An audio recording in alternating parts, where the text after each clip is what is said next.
بسم اللہ الرحمن الرحیم نحمدہ ونصلی علی رسولہ الکریم وعلی آلہ واصحابہ اجمعین۔ قابل احترام صدر جلسہ جناب doctor Mahmood al-Hasan Butt, vice chancellor Allama Iqbal open university, قابل احترام جناب ڈاکٹر اسم زمان، سربراہ ادارہ تحقیقات اسلامی، محترم جناب امیر البحر افتخار احمد سروہی، برادران مکرم، خواہران معظم، آج کی گفتگو کا عنوان ہے ریاست مدینہ، دستور اور نظام حکومت۔ حضور علیہ الصلوۃ والسلام کی سیرت طیبہ کے سیاق و سباق میں نظام حکومت، دستور اور حکمرانی کے آداب اور لوازمات کا ذکر گزشتہ 50، 60، 70 سال کے زمانے میں بہت کثرت سے ہوا ہے، یہاں تک کہ سیرت پر بہت سا مواد ایسا سامنے آیا ہے جس نے جہاں ایک طرف حضور علیہ الصلوۃ والسلام کے قائم کردہ اداروں، آپ کی برپا کردہ اصلاحات اور آپ کی آوردہ تبدیلیوں کے بارے میں بہت وقیع اور قیمتی معلومات پیش کی ہیں، لیکن اس کے ساتھ ساتھ ایک منفی اثر ان تحریروں کا یہ ہو سکتا ہے، ممکن ہے یہ اثر پیدا ہوا ہو کہ رسول اللہ صلی اللہ علیہ وسلم کے عظیم الشان کارنامے کو محض ایک ریاست کا قیام، محض دنیاوی انتظامات کی تکمیل، محض انتظامی نظم و نسق کی بہتری و فراہمی سمجھ لیا گیا ہو۔ حضور علیہ الصلوۃ والسلام کے بارے میں یہ بات ایک لمحے کے لیے بھی نظروں سے اوجھل نہیں ہونی چاہیے کہ رسول اللہ صلی اللہ علیہ وسلم پیغمبر آخر الزماں ہیں، خاتم الرسل ہیں، دانائے سبل ہیں، مولائے کل ہیں، اور آپ کا اصل مقصد اور ہدف جس کی خاطر دنیا میں آپ کو بھیجا گیا وہ قرآن مجید میں فرائض چارگانہ کی صورت میں بیان کر دیا گیا ہے۔ یتلو علیہم آیاتہ، قرآن مجید کی آیات تلاوت کر کے لوگوں تک پہنچانا، ویزکیہم، لوگوں کی روحانی، اخلاقی اور اندرونی اصلاح کرنا، تزکیہ نفس، ویعلمہم الکتاب والحکمہ، کتاب اللہ کے اسرار و رموز کی ان کو تعلیم دینا، اور کتاب اللہ کی بنیاد پر اللہ کی وحی کی روشنی میں جو حکمت اور دانائی حضور کو عطا ہوئی، جس کے سرچشمے آپ کی ذات مبارک سے جاری ہوئے، ان کی تعلیم انسانیت کو دینا۔ یہ بنیادی ذمہ داری تھی حضور علیہ الصلوۃ والسلام کی۔ اس ذمہ داری کو انجام دینے کے لیے چونکہ حضور کے بعد کسی اور کو نبی نہیں آنا، کسی اور شریعت کو نازل نہیں ہونا، کسی اور کتاب کا نزول مقدر میں نہیں ہے، اس لیے حضور علیہ الصلوۃ والسلام کے اسوہ حسنہ کو جامع اور کامل اسوہ حسنہ بنایا گیا۔ رسول اللہ صلی اللہ علیہ وسلم جہاں افراد کے لیے نمونہ ہیں، جہاں حضور علیہ الصلوۃ والسلام عام انسانوں کے لیے نمونہ ہیں، وہاں آپ کی ذات مبارکہ حکام کے لیے، حکمرانوں کے لیے، فرما رواؤں کے لیے، فاتحین اور جرنیلوں کے لیے، سربراہوں کے لیے بھی نمونہ ہیں۔ اس لیے اللہ کی حکمت اس کی متقاضی ہوئی کہ رسول اللہ صلی اللہ علیہ وسلم کی ذات گرامی میں نبوت اور حکمرانی دونوں کی صفات جمع کر دی جائیں۔ دوسری بڑی وجہ یہ ہے کہ رسول اللہ صلی اللہ علیہ وسلم نے جو تبدیلی پیدا فرمائی وہ انسانی تاریخ کی اتنی ہمہ گیر تبدیلی ہے جس نے زندگی کے ہر گوشے کو متاثر کیا ہے، اور زندگی کا کوئی پہلو ایسا نہیں ہے جو حضور علیہ الصلوۃ والسلام کی دی ہوئی تربیت سے بہتر نہ ہوا ہو اور اس کے اثرات و ثمرات اور اس کے آثار و برکات اس نے قبول نہ کیے ہوں۔ اس ساری تبدیلی کے تحفظ کے لیے، اسلام کی تہذیب اور تمدن کی بقا کو تحفظ فراہم کرنے کے لیے ریاست ایک ناگزیر ضرورت ہے۔ میں نے اس سے پہلے بھی عرض کیا تھا کہ ریاست کا قیام اور حکومت کا قیام اسلام کا مقصد نہیں، اسلام کی ضرورت ہے۔ اسی ضرورت کے تحت حضور علیہ الصلوۃ والسلام نے مدینہ منورہ میں ریاست قائم فرمائی، جو ہمیشہ کے لیے تمام ریاستوں کے لیے اسی طرح کا نمونہ ہے جس طرح حضور علیہ الصلوۃ والسلام کی ذات گرامی ہر انسان کے لیے نمونہ ہے۔ اس ریاست نے جو قوانین نافذ کیے وہ تمام قوانین کا سرچشمہ ہیں اور تمام قوانین کے لیے معیار اور مثال کی حیثیت رکھتے ہیں۔ جب رسول اللہ صلی اللہ علیہ وسلم نے دعوت کا آغاز فرمایا اور حضور مدینہ منورہ تشریف لائے تو اس وقت دنیا میں بڑی بڑی سلطنتیں اور ریاستیں قائم تھیں۔ بعض بڑی بڑی ریاستوں کے قوانین بھی موجود تھے جن میں سے آج بھی تحریری طور پر کئی قوانین موجود ہیں۔ روما اور فارس کی سلطنتیں تو مشہور ہیں جن کا ذکر قرآن پاک میں بھی آیا ہے، لیکن روما اور فارس کے علاوہ ہندوستان میں ہمارے موجودہ بر صغیر میں اور دنیا کے کئی متمدن مقامات پر بڑی متمدن ریاستیں اور حکومتیں قائم تھیں۔ خود جزیرہ عرب میں متعدد مقامات پر شمال اور جنوب میں چھوٹی چھوٹی ریاستیں موجود تھیں جو سلطنت روم یا سلطنت فارس کے زیر نگیں یا ان کی باج گزار تھیں۔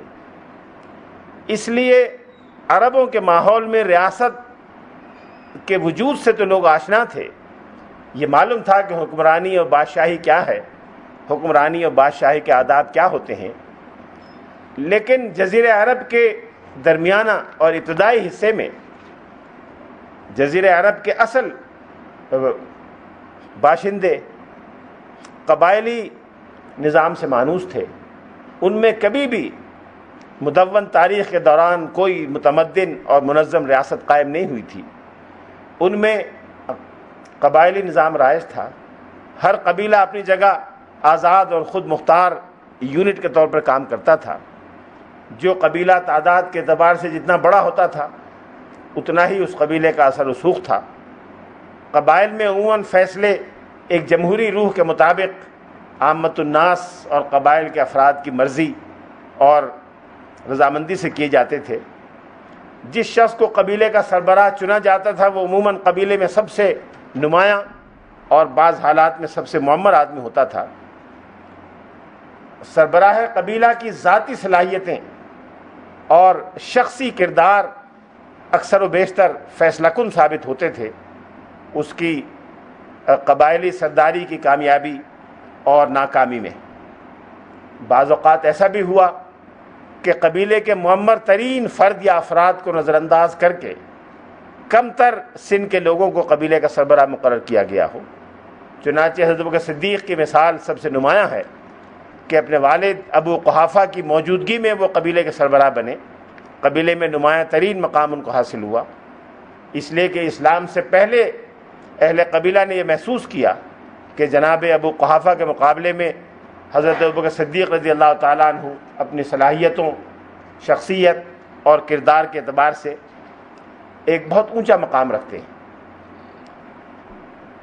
یہ سمجھنا کہ قبیلے کے اندر کوئی باقاعدہ نظم و نسق نہیں تھا یہ درست نہیں ہے۔ ہر قبیلہ ایک بہت منظم یونٹ ہوا کرتا تھا جس میں ہر 10 افراد پر ایک عریف مقرر کیا جاتا تھا۔ یہ عریف اپنے 10 افراد کی ہر چیز کا ذمہ دار ہوتا تھا، ان کے تمام معاملات، مسائل اور مشکلات کی نگہداشت اس عریف کی ذمہ داری ہوتی تھی۔ ہر 10 عریفوں کے اوپر یعنی 100 آدمیوں کے اوپر ایک نقیب مقرر ہوتا تھا۔ نقیب اپنے ماتحت عرفاء کے ذریعے بقیہ 100 لوگوں کا ذمہ دار ہوتا تھا اور یوں 110 آدمیوں کی ذمہ داری نقیب کے سپرد ہوتی تھی۔ پھر نقیب کے اوپر بھی بقیہ ذمہ دار عہدیدار تھے۔ ہر قبیلے میں اس کا تذکرہ ملتا ہے۔ عریف اور نقیب کا یہ ادارہ حضور علیہ الصلوۃ والسلام کے زمانے میں بھی قائم رہا۔ آپ نے اس کو مزید پختہ بنایا، اس کی طرف ابھی میں اشارے کرتا ہوں۔ رسول اللہ صلی اللہ علیہ وسلم جب ایک معاہدے کے نتیجے میں، جس کی تفصیل ابھی آتی ہے، مدینہ منورہ تشریف لے گئے اور وہاں آپ نے ایک ریاست قائم فرمائی، اور ریاست قائم فرمانے کے بعد شریعت کے تفصیلی احکام نافذ فرمائے، معاشرتی، تہذیبی، تمدنی، آئلی اصلاحات نافذ فرمائیں، ان تمام چیزوں کو دیکھ کر مغربی مستشرقین میں سے بہت سو نے یہ سمجھنے میں ناکامی اٹھائی ہے کہ ایک پیغمبر حکمرانی کیسے کر سکتا ہے. خاص طور پہ عیسائی پیغمبری کے جس تصور سے مانوس ہیں وہ حضرت یحییٰ علیہ الصلوۃ والسلام کا زہد و استغنا ہے، حضرت عیسیٰ علیہ الصلوۃ والسلام کی دنیا سے بیزاری ہے اور ترک دنیا کا رجحان ہے. ان کے تصور میں رہبانیت، ترک دنیا اور دنیا کے تمام معاملات سے لا تعلق رہنا ہی نبوت کی شان ہے. اس لیے یہ بات ان میں سے بہت سو کی سمجھ میں نہیں آئی کہ ایک نبی اور پیغمبر ریاست کیسے قائم کر سکتا ہے. چنانچہ ان کے معتدل سے معتدل حضرات نے اس بات پر تأمل کا اظہار کیا ہے. منٹگومری واٹ جس نے 2 بڑی مشہور کتابیں لکھی ہیں، محمد at Mecca, Muhammad at Medina, ان دونوں کتابوں کے بین سطور میں ہر جگہ یہ بات نمایاں ہے کہ مکے میں تو حضور علیہ الصلوۃ والسلام کا کیریئر ایک نبی کا تھا، مدینے میں آپ کے مزاج اور پیغام میں اور انداز اور رویے میں تبدیلی آئی اور وہاں جا کر آپ ایک بادشاہ اور حکمراں بن گئے. یہ بات ایک تو اسلام کے مزاج اور حضور علیہ الصلوۃ والسلام کے پیغام کی خاتمیت کو نہ سمجھنے کی وجہ سے ہے.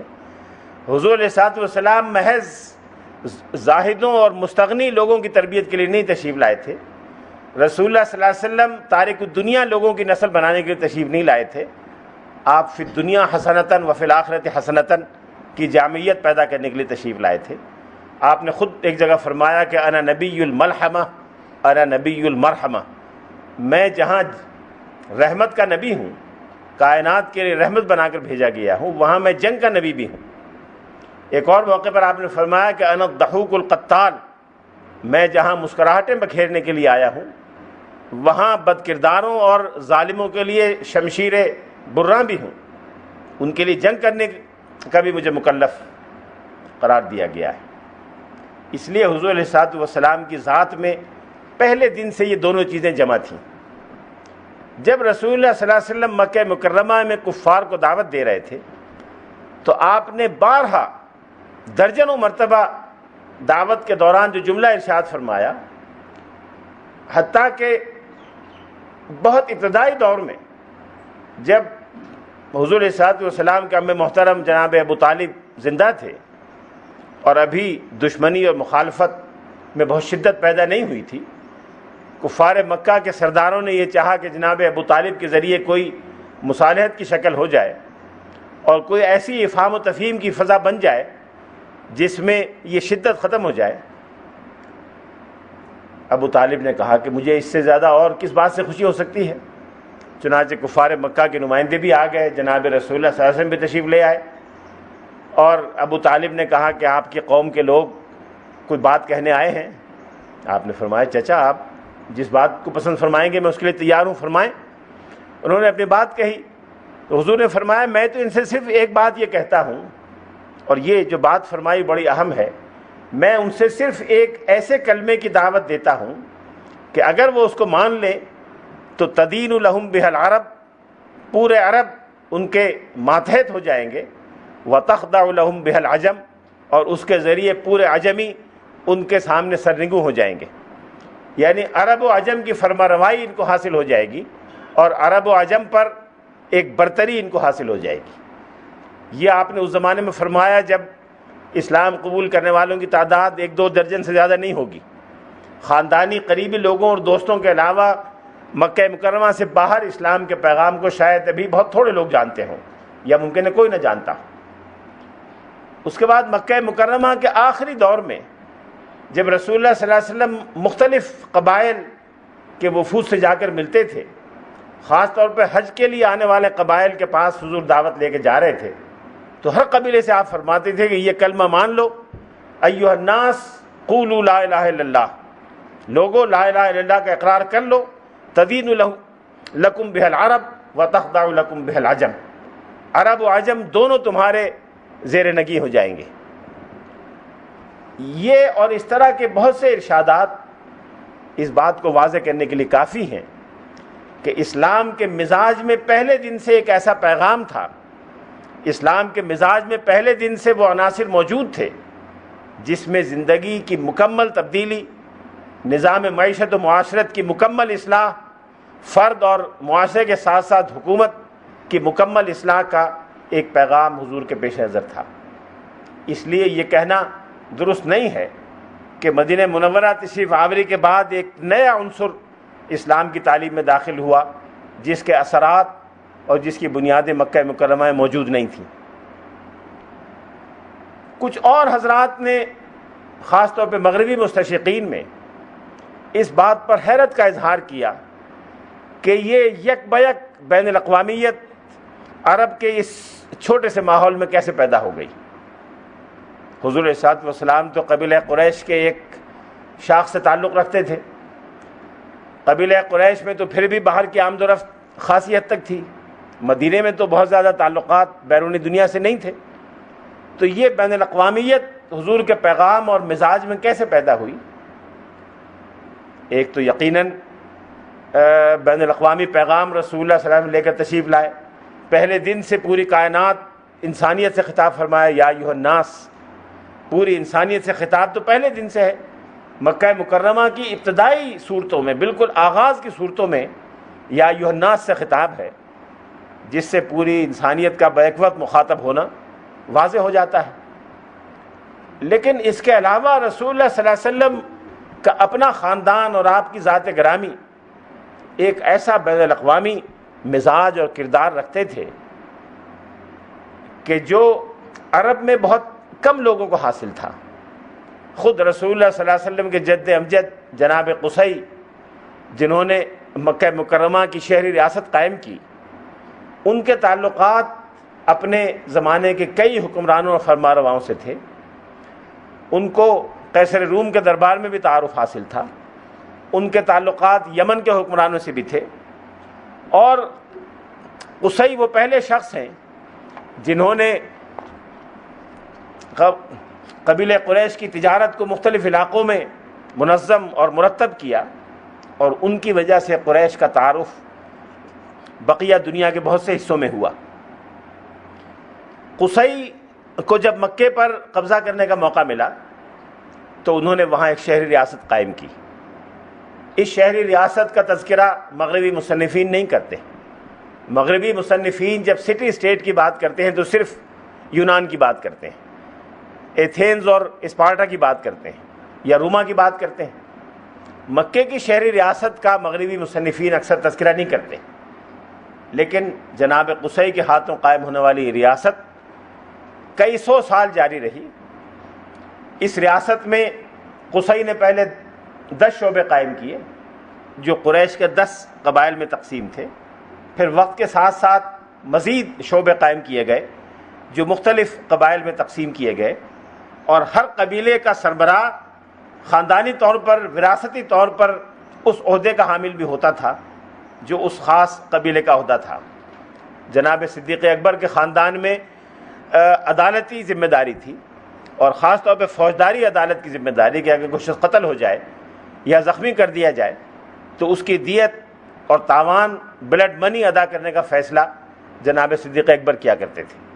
حضرت عمر فاروق کے خاندان میں سفارت کا عہدہ تھا، آپ کہہ سکتے ہیں کہ وزیر خارجہ کا عہدہ، کہ دوسرے قبائل سے معاملہ اور گفتگو کرتے وقت جب قریش کی طرف سے بات ہوتی تھی تو حضرت عمر فاروق کو یا ان کے خاندان کے بزرگوں کو بھیجا جاتا تھا۔ اسی طرح سے مختلف خاندانوں میں مختلف عہدے قائم تھے۔ بنی عبد الدار جو عرب کا ایک بڑا مشہور قبیلہ تھا، وہ بیت اللہ کا متولی تھا، اور بیت اللہ کی چابی بنی عبد الدار کے سربراہ کے ہاتھ میں ہوا کرتی تھی۔ اور یہ بات بڑی دلچسپ حیرت انگیز ہے کہ جناب قصی کا قائم کیا ہوا یہ عہدہ آج تک موجود ہے۔ آج بھی اس وقت 1427 میں بنو عبد الدار ہی کے ایک سردار کے ہاتھ میں بیت اللہ کی چابی ہوتی ہے، اور مکہ مکرمہ اور حجاز کا کوئی حکمراں چھوٹا یا بڑا آج تک اس خاندان سے چابی واپس لینے کی اور بیت اللہ کا انتظام اپنے ہاتھ میں لینے کی ہمت نہیں کر سکا۔ اس کا ایک چھوٹا سا واقعہ ہے کہ ایسا کیسے ہوا اور کیوں ہوا۔ جب رسول اللہ صلی اللہ علیہ وسلم نبوت کی دعوت دے رہے تھے تو اس وقت اس خاندان کے سردار تھے عثمان ابن طلحہ الشیبی جو اپنے دادا کے نام سے یا باپ کے نام سے شیبی کہلاتے تھے۔ رسول اللہ صلی اللہ علیہ وسلم ہجرت کا فیصلہ فرما چکے تھے، کفار مکہ کی طرف سے دشمنی اپنی انتہا پر تھی۔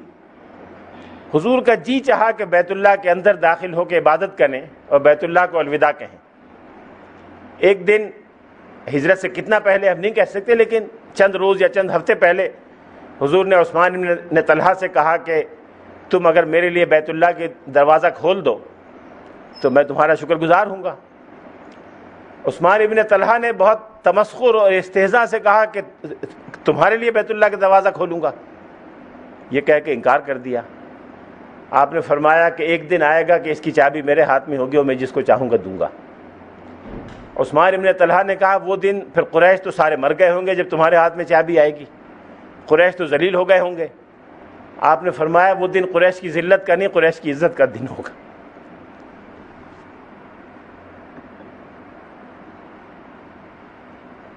وہ دن قریش کی ذلت کا نہیں، عزت کا دن ہوگا جب میں اس چابی کو اپنے ہاتھ میں لوں گا۔ اس کے بعد حضور ہجرت کے لیے تشریف لے گئے۔ بیت اللہ میں الوداعی داخلے کا موقع نہیں ملا۔ جب فتح مکہ ہوا اور رسول اللہ صلی اللہ علیہ وسلم مکے میں فاتحانہ داخل ہوئے اور آپ نے سب کو معاف کر دیا، تو پھر آپ بیت اللہ میں تشریف لے جانے کے ارادے سے کھڑے ہوئے، عثمان بن طلحہ کو بلایا، انہوں نے چابی سے دروازہ کھول دیا۔ رسول اللہ صلی اللہ علیہ وسلم اندر تشریف لے گئے، عبادت کی اور جو بھی اس کی تفصیلات الگ ہیں۔ وہاں سے واپس آئے تو آپ کے ہاتھ میں چابی تھی۔ لوگ نیچے کھڑے ہوئے تھے انتظار میں کہ کیا ہوتا ہے۔ حضور نے عثمان بن طلحہ سے پوچھا کہ تمہیں یاد ہے کہ میں نے تم سے کیا کہا تھا؟ انہوں نے کہا جی یاد ہے۔ کہ میں نے کیا کہا تھا؟ انہوں نے یاد دلایا کہ آپ نے یہ کہا تھا۔ آپ نے فرمایا آج کا دن قریش کی عزت کے آغاز کا دن ہے۔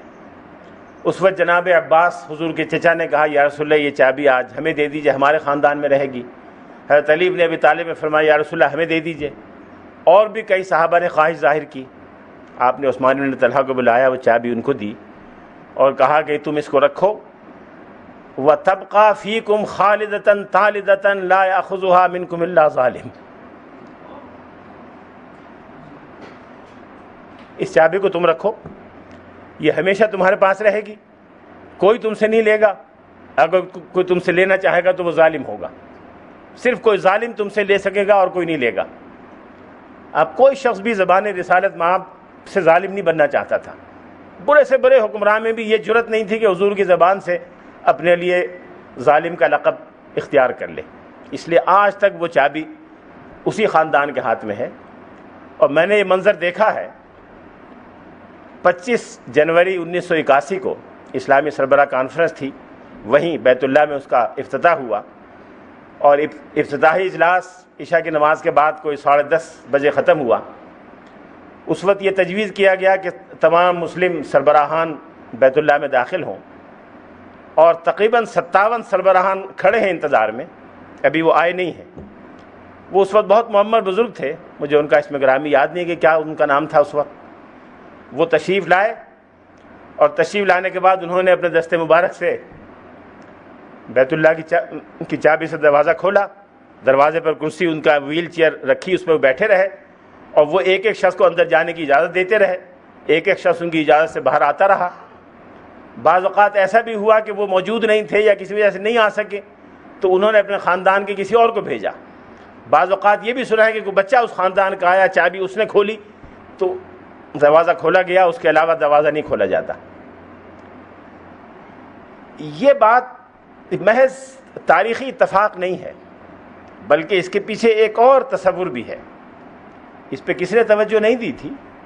ڈاکٹر حمید اللہ صاحب کا خیال ہے، ممکن ہے صحیح ہو، بظاہر صحیح معلوم ہوتا ہے، وہ یہ کہ جب رسول اللہ صلی اللہ علیہ وسلم مدینہ منورہ تشریف لے گئے اور آپ نے وہاں شہری ریاست قائم فرمائی، تو آپ کی قائم کردہ شہری ریاست دراصل مکہ مکرمہ کی حکومت ان ایگزائل تھی جو مدینہ میں قائم کی گئی، اس لیے کہ آپ نے انہی صحابہ کرام کو وہی عہدے وہاں دیے جو مدینہ منورہ، جو مکہ مکرمہ میں ان کے خاندانوں کو حاصل تھے۔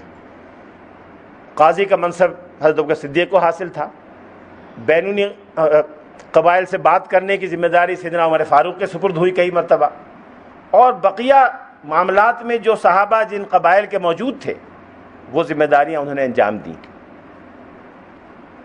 جناب قصی کے بعد جنہوں نے یہ ادارے بنائے تھے، بڑی مشہور شخصیت جو بین الاقوامی مقام رکھتے تھے، وہ جناب ہاشم ابن عبد المطلب تھے، جناب ہاشم ابن عبد مناف تھے، حضور علیہ الصلوۃ والسلام کے دادا کے والد، آپ کے پردادا۔ جناب ہاشم اس اعتبار سے بڑے نمایاں ہیں کہ نہ صرف پورے جزیرہ عرب میں غیر معمولی احترام کے حامل تھے، بلکہ قیصر روم کے دربار میں براہ راست ان کو شناسائی تھی، اور قیصر روم ان کی شخصیت سے متاثر تھا۔ جب وہ تجارت کا قافلہ لے کر شام جایا کرتے تھے اور قیصر روم شام میں ہوتا تھا تو ملاقات کے لیے بلایا کرتا تھا، اور روایت میں آتا ہے کہ کئی مرتبہ بعض معاملات میں ان کی رائے لیا کرتا تھا۔ ان کی ذہانت اور سمجھ بوجھ کی وجہ سے ان کو اس قابل سمجھتا تھا کہ ان سے مشورہ کر سکے اور ان کی رائے لے سکے۔ جناب ہاشم نے قریش کے قبیلے کے لیے بہت سی مراعات حاصل کیں۔ سلطنت روما میں اس قبیلے کو مراعات حاصل تھیں، یمن میں جو کالونیز ایرانیوں کی تھیں وہاں ان کو مراعات حاصل تھیں، اسی طرح سے آس پاس کی دوسری ریاستوں میں حبشہ میں ان کو مراعات حاصل تھیں۔ یہ سارے کارنامے، یہ ساری سہولتیں جناب ہاشم کے ذاتی اثر رسوخ کی وجہ سے قبیلہ قریش کو حاصل ہوئیں۔ جب قرآن مجید میں یہ بات ارشاد فرمائی گئی کہ لإلاف قریش إِلَافِهِمْ رِحْلَةَ الشِّتَاءِ وَالصَّيْفِ فَلْيَعْبُدُوا رَبَّ هَذَا الْبَيْتِ الَّذِي أَطْعَمَهُم مِّن جُوعٍ وَآمَنَهُم مِّن خَوْفٍ، کہ جس بیت اللہ کی تولیت کی برکت سے تمہیں یہ مراعات حاصل ہوئی ہیں۔ جناب ہاشم کو عزت کیوں حاصل تھی؟ اس لیے کہ قریش مکہ کے سردار تھے۔ قریش مکہ کو کیا فضیلت تھی کہ بیت اللہ کے متولی تھے؟ تو بیت اللہ کی خدمت اور تولیت سے جو اعزاز حاصل ہوا ہے اور جو بین الاقوامی شناسائی ملی ہے، اس کا کم از کم اتنا حق تو ادا کرنا چاہیے کہ اس پروردگار کی عبادت کریں جس پروردگار کے نام پر یہ گھر بنایا گیا۔ یہ گویا حوالہ تھا اس کا کہ انہی کے خاندان کی برکت سے، انہی کے آباء و اجداد کے طفیل تمہیں یہ ساری مراعات حاصل ہیں، اور آج انہی ہاشم کے پر پوتے کے ساتھ جو ظلم تم روا رکھے ہوئے ہو اس پر تمہیں غور کرنا چاہیے۔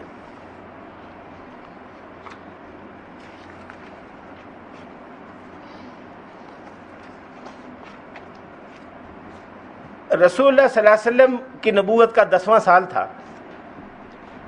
اور یہ 10واں سال حضور نے عام الحزن قرار دیا تھا۔ حضرت خدیجہ الکبریٰ رضی اللہ تعالی عنہا کا دنیا سے وصال ہو چکا تھا، ایک ایسی خاتون کا جس نے پچھلے 25 سال شب و روز حضور کی میت میں وقت گزارا تھا۔ نبوت کی سب سے پہلی تصدیق انہوں نے کی تھی، اور اپنے تمام وسائل، اثر رسوخ، خاندان، مال، دولت، ہر چیز اسلام پر نچھاور کر دی تھی۔ ان کا انتقال ہو گیا تھا۔ جناب ابو طالب دنیا سے رخصت ہو گئے، جنہوں نے ہر مرحلے میں حضور کی سرپرستی فرمائی، مدد فرمائی۔ اس لیے اس سال کو حضور نے عام الحزن قرار دیا تھا۔ حضور کے اس عام الحزن کے زمانے میں جو شخص ابو طالب کا جانشین ہوا وہ بدقسمتی سے ابو لہب تھا، جو حضور کا جانی دشمن تھا۔ اس زمانے میں خاندان چونکہ قبائلی ہوتا تھا، اور قبائل کی مدد اور سپورٹ کے بغیر کسی فرد کے لیے اس معاشرے میں زندہ رہنا اور کام کرنا تقریباً ناممکن تھا۔ جب تک جناب ابو طالب زندہ رہے تو بنی ہاشم کے سردار بھی تھے اور پورے قریش کے سردار بھی تھے، تو ان کے اپنے قبیلے کی تائید بھی حاصل تھی، اور جس حد تک ان کے بس میں ہوا انہوں نے قبیلہ قریش کو بھی ایک خاص حد سے آگے جانے سے روکے رکھا۔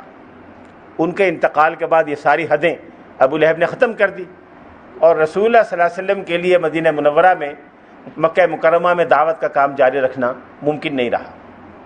اس وقت حضور علیہ الصلوۃ والسلام نے آس پاس کے قبائل کی مدد لینے کی کوشش کی، اور یہ چاہا کہ کوئی ایسا قبیلہ یا علاقہ اسلام کی مدد کرنے کے لیے تیار ہو جائے جہاں اسلام کا مرکز بنایا جائے۔ اس ضمن میں حضور علیہ الصلوۃ والسلام قرب جوار کے علاقوں میں بھی تشریف لے گئے۔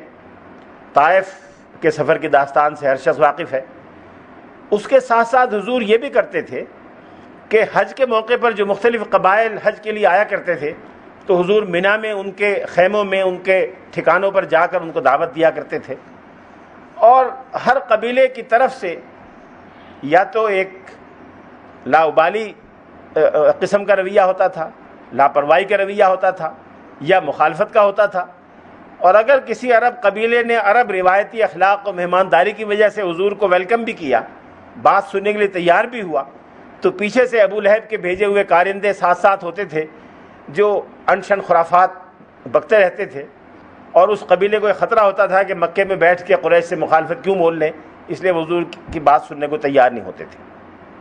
پہلی مرتبہ مدینہ منورہ سے آنے والے ایک صاحب سے حضور کا واسطہ ہوا، تعلق قائم ہوا.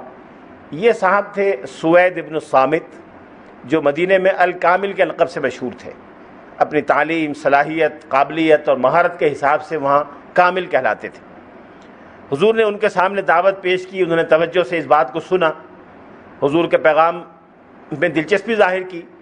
اور جب حضور اپنا پیغام دے چکے، قرآن پاک کے متعلقہ آیات جو آپ تلاوت فرمانا چاہتے تھے وہ تلاوت کر چکے، تو سوید ابن صامت نے کہا میرے پاس بھی اس طرح کی ایک چیز ہے.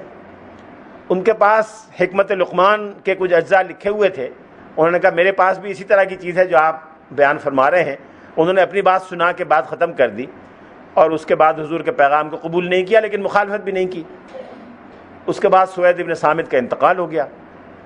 سیرت نگاروں میں اس پہ بحث رہی ہے کہ سوید ابن صامت نے اسلام قبول کیا تھا کہ نہیں کیا تھا، اور وہ ان کو مسلمان سمجھا جائے کہ نہ سمجھا جائے. اس کے بعد غالباً اس سے اگلے سال ایک اور گروہ مدینہ منورہ کا مکہ مکرمہ آیا. یہ قبیلہ اوس کے کچھ لوگ تھے. یہ قریش مکہ سے ایک معاہدہ کرنا چاہتے تھے، جس میں وہ یہ چاہتے تھے کہ خزرج سے جب ان کی کوئی لڑائی یا اختلاف ہو تو قریش مکہ اوس قبیلے کا ساتھ دیں.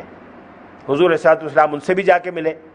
انہوں نے بہت غور سے بات سنی، اخلاق سے پیش آئے اور کہا کہ ہم تو اس وقت ایک اور کام کے لیے آئے ہیں، ہمیں اس کام کے علاوہ کسی اور چیز پہ توجہ دینے کا اس وقت نہیں ہے. اس لیے انہوں نے بھی حضور کی بات نہیں مانی.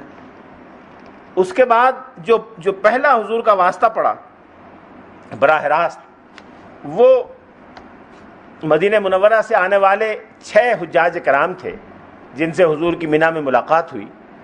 ان 6 افراد نے اسلام قبول کر لیا اور اسلام قبول کر کے مدینہ منورہ چلے گئے. یہ غالباً سن 10 ہجری کے حج کا واقعہ ہے، سن 10 نبوی کے حج کا واقعہ ہے.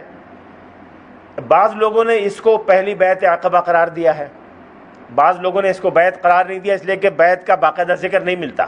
کسی سیرت نگار نے ان کے بیعت کرنے کا واقعہ بیان نہیں کیا، صرف اسلام قبول کرنے کا واقعہ بیان کیا. لیکن ان حضرات نے جا کر مدینہ منورہ میں تبلیغ اور دعوت کا کام کیا. اور اگلے سال جب یہ حج کے لیے آئے تو ان 6 میں سے غالباً 5 حضرات بھی تھے اور ان کے ساتھ 7 افراد اور تھے. ان 12 افراد نے باقاعدہ اسلام قبول کیا، بیعت کی، اور حضور صلی اللہ علیہ وسلم سے درخواست کی کہ ہمارے ساتھ کسی مبلغ یا دعوت کرنے والے کو ساتھ بھیج دیں. حضور نے ایک صحابی کو ان کے ساتھ بھیج دیا، مصعب بن عمیر کو. ان کا تعلق بھی بنی عبد الدار سے تھا، اسی قبیلے سے جس کے پاس بیت اللہ کی چابیاں ہوا کرتی تھیں. انہوں نے جا کے اسلام کی دعوت دینی شروع کر دی، اور مدینہ منورہ کے ہر گھر اور ہر خاندان اور برادری میں اسلام کا نام اور چرچا پھیل گیا. بڑی تعداد میں لوگ مسلمان بھی ہو گئے. اور اس کے اگلے سال 72 افراد اسلام قبول کرنے کے ارادے سے بقیہ حجاج کے ساتھ آئے. انہوں نے حضور کے ہاتھ پر بیعت کی، اور عقبہ میں ان کی حضور سے 2-3 ملاقاتیں ہوئیں. عقبہ وہ جگہ ہے جب آپ مینا سے مکہ مکرمہ کی طرف آئیں تو دائیں طرف ایک بہت اونچا ایک پہاڑ ہے جس کی شکل دیوار کی طرح ہے. اس کے اندر ایک تنگ سا راستہ جاتا ہے، وہاں ایک مسجد ہے. وہ جگہ تھی جہاں حضور صلی اللہ علیہ وسلم کی ان سے ملاقات ہوئی مینا سے ہٹ کر. اور یہ بات بڑی دلچسپ بھی ہے اور اہم بھی ہے کہ حضور کے ساتھ ان تمام ملاقاتوں میں جناب عباس ابن عبد المطلب حضور کے چچا بھی موجود تھے. اس لیے جن لوگوں کا یہ خیال ہے کہ وہ پہلے دن سے بہت ابتدا میں اسلام قبول کر چکے تھے اور حضور کے حکم اور مشورے سے مکہ مکرمہ میں مقیم تھے، ان کی رائے کی اس سے تائید ہوتی. اس کے بعد مدینہ کے لوگوں نے حضور سے درخواست کی کہ آپ مدینہ منورہ تشریف لے آئیں اور اپنے صحابہ کو ہمارے ساتھ بھیج دیں. حضور نے صحابہ کو جانے کی اجازت دے دی. صحابہ ایک ایک کر کے مدینہ منورہ جانے لگے. اور یہ جو معاہدہ ہوا، اس معاہدے کو جس میں باقاعدہ بیعت ہوئی، اس کو بیعت عقبہ ثانیہ کے نام سے یاد کیا جاتا ہے. یہ بیعت بیعت الحرب کہلاتی ہے. پہلی بیعت بیعت النساء کہلاتی ہے.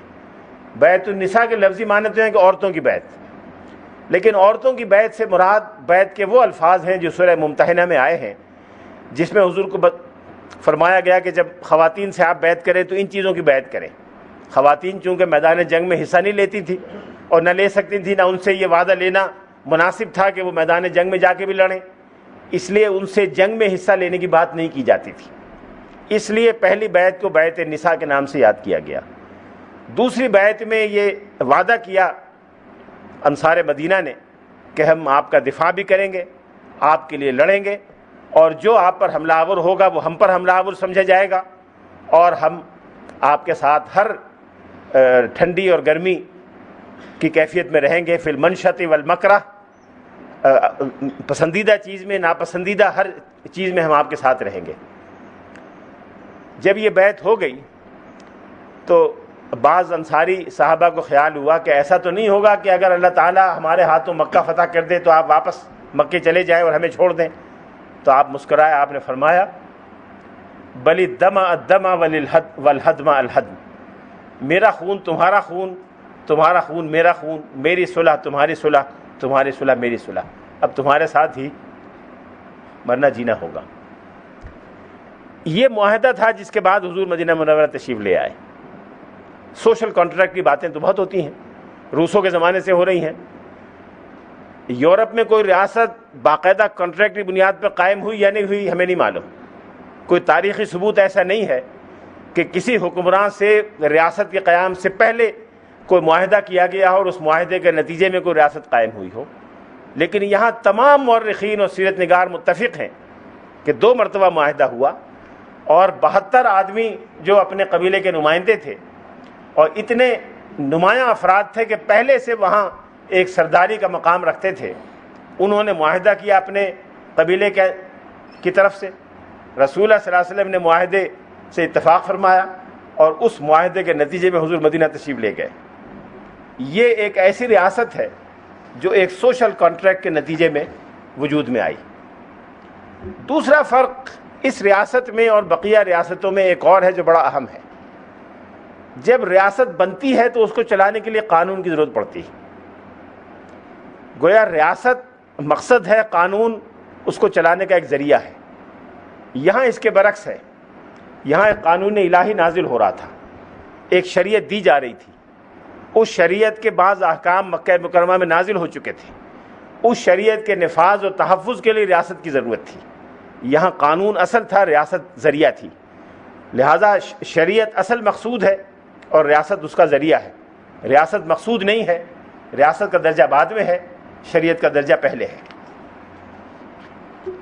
ہم کہہ سکتے ہیں کہ یہ جو بیعت عقبہ ہوئی جس میں ریاست کی بنیاد رکھی گئی، یہ 11 ذوالحجہ سن 13 نبوت کو یہ واقعہ پیش آیا. اور اگر ریاست مدینہ کے آغاز کی تاریخ حضور علیہ الصلوۃ والسلام کے وہاں پہنچنے سے پہلے شمار کی جائے تو وہ 11 ذوالحجہ سن 13 نبوت ہوگی. حضور کی آمد سے پہلے اس لیے شمار کرنے کی ضرورت ہے کہ اس معاہدے کے نتیجے میں حضور کو سربراہ تسلیم کیا جا چکا تھا، اسلامی قوانین پر چلنے کی کمٹمنٹ اور وعدہ ہو چکا تھا، اور حضور کے مقرر کردہ کارندے وہاں ذمہ داریاں سنبھال چکے تھے. اس لیے ریاست تو حضور کی تشریف آوری سے پہلے قائم ہو گئی. پھر کس تاریخ کو قائم ہوئی؟ صحابہ کرام جانا شروع ہو گئے اور جو گیا اس نے جاتی ذمہ داریاں سنبھال لیں. اس لیے کہا جا سکتا ہے کہ 11 ذوالحجہ سن 13 نبوت کو مدینہ منورہ میں ریاست اسلامی قائم ہو گئی، اور رسول اللہ صلی اللہ علیہ وسلم اس کے سربراہ کے طور پر بعد میں وہاں تشریف لے گئے. اگر اس بیعت کے الفاظ پر غور کیا جائے جو مدینہ منورہ میں جانے سے پہلے ہوئی، تو اس میں وہ تمام عناصر موجود ہیں جو ایک سیاسی اور ریاستی بندوبست کے قائم کرنے کے لیے ضروری ہیں. انصار مدینہ نے طے کیا کہ ہم ہر بات میں آپ کی بات سنیں گے اور اطاعت کریں گے. سم و طاعت، یعنی آپ کے ارشادات قانون کا درجہ رکھیں گے اور ہم اس کی پیروی کریں گے. پھر امر بالمعروف اور نہی عن المنکر کی ذمہ داری انجام دیں گے. آپ کے احکام کو عملاً نافذ کرنے کے لیے ہم اپنی قوت استعمال کریں گے. جو حق کا معاملہ ہوگا اس میں حق کی پیروی کریں گے اور کسی قبائلی عصبیت کا ساتھ نہیں دیں گے.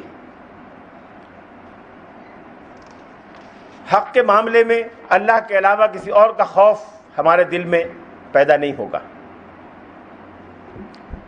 اس طرح سے مدینے میں ایک چھوٹی سی کامن ویلتھ قائم ہو گئی. کامن ویلتھ اس لیے کہ ایک قبائلی معاشرہ تھا، ہر قبیلہ اپنی جگہ خود مختار تھا.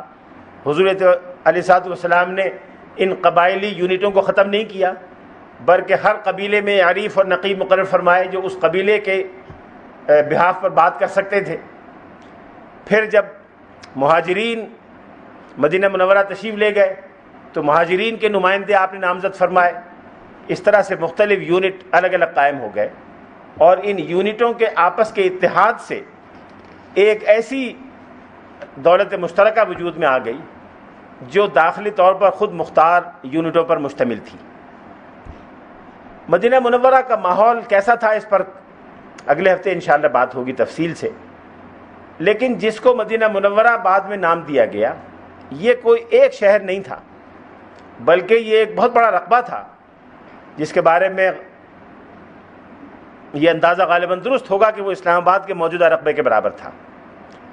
اس کا طول تقریباً 13-14 میل کے قریب تھا اور عرض 10 اور 12 میل کے درمیان تھا. تمام سیرت نگاروں نے اس کی شمالی جنوبی حد جبل احد اور جبل عیر کو قرار دیا ہے. جبل عیر کے قریب آج کل مدینہ منورہ کا ایئرپورٹ ہے، جبل عیر سے پرے، اس لیے کہ وہ حدود حرم سے باہر ہے. جب ایئرپورٹ سے شہر کی طرف جاتے ہیں تو راستے میں جبل عیر پڑتا ہے. جبل عیر سے اور جبل احد کے درمیان کی حد ہے، اور مشرقاً اور شرقاً غرباً تقریباً 10-12 میل کا ایریا پڑتا ہے. اس علاقے میں بہت سارے گاؤں تھے، بہت سارے چھوٹے چھوٹے قلعے تھے جن کے لیے آطام کی اصطلاح استعمال ہوتی ہے. یہ قلعے، یا جس کو اردو میں گڑھی کہتے ہیں، یہ گڑھیاں چھوٹی چھوٹی قائم تھیں. گڑھی سے مراد ایک ایسی بڑی حویلی جو دفاعی طور پر مضبوط بنائی گئی ہو، جس کے اندر ایک سے زائد خاندان رہتے ہوں، جس کے اندر خاندان کا سربراہ بھی رہتا ہو، اور اس کے باہر ان کی زمینیں ہوں جس پر وہ کاشت کرتے ہوں. کچھ لوگ باہر زمینوں پر رہتے تھے، کچھ اندر اتم یعنی گڑھی میں رہا کرتے تھے. اور اس طرح کے تقریباً 72 آطام مدینہ منورہ میں اس کے قرب و جوار موجود تھے. اس وقت بھی بعض آطام کے اثرات وہاں موجود ہیں. اگر آپ مدینہ منورہ تشریف لے جائیں تو کعب بن اشرف کے اتم کے آثار ابھی تک موجود ہیں. خود شہر مدینہ کے اندر بعض آطام کے آثار اور بنیادیں اب تک موجود ہیں، جس کے بعد باغات ابھی بھی موجود ہیں. گویا کیفیت یہ تھی کہ ایک بہت بڑا باغ ہے جو ایک قبیلے کی ملکیت ہے، اس باغ کے برابر میں یا اس کے درمیان میں ایک بڑی حویلی قائم ہے جس میں وہ ساری برادری یا خاندان رہتا تھا. اس کا نام مدینہ منورہ رکھا گیا. اس میں چھوٹے چھوٹے گاؤں بہت سارے تھے جن کی تعداد غالباً 12-15 تھی. ان آطام کے علاوہ چھوٹے چھوٹے گاؤں تھے. ان میں سے ایک گاؤں کا نام یثرب تھا جو بڑا گاؤں تھا، جس کی وجہ سے کبھی کبھی اس پورے علاقے کو یثرب بھی کہہ دیا جاتا تھا. ایک چھوٹا سا گاؤں وہ تھا جہاں آج مسجد نبوی موجود ہے اور جہاں مسجد نبوی کی بنیاد رکھی گئی. یہ گاؤں بنی مالک بن نجار کی ملکیت میں تھا. وہاں ایک جگہ خالی تھی، وہ خالی جگہ 2 یتیموں کی ملکیت تھی جو حضور نے معاوضہ دے کر خرید لی، اور وہاں مسجد نبوی تعمیر کی گئی.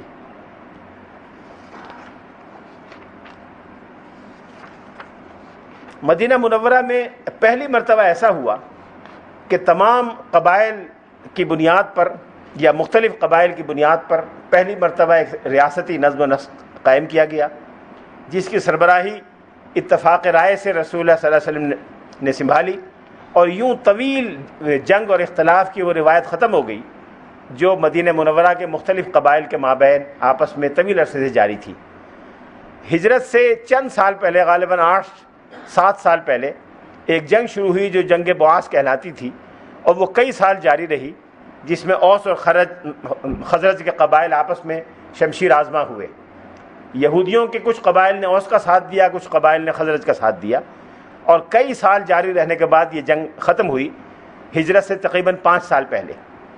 اسی جنگ سے مایوس ہو کر اور اس سے پریشان ہو کر اوس اور خزرج کے بعض لوگوں نے یہ تجویز دے رکھی تھی کہ ہمیں ایک مشترک سربراہ کا انتخاب کرنا چاہیے، اور وہ منتخب سربراہ بعض لوگوں کی تجویز کے مطابق عبداللہ ابن ابی تھا، جو بعد میں منافقین کا سردار کہلایا۔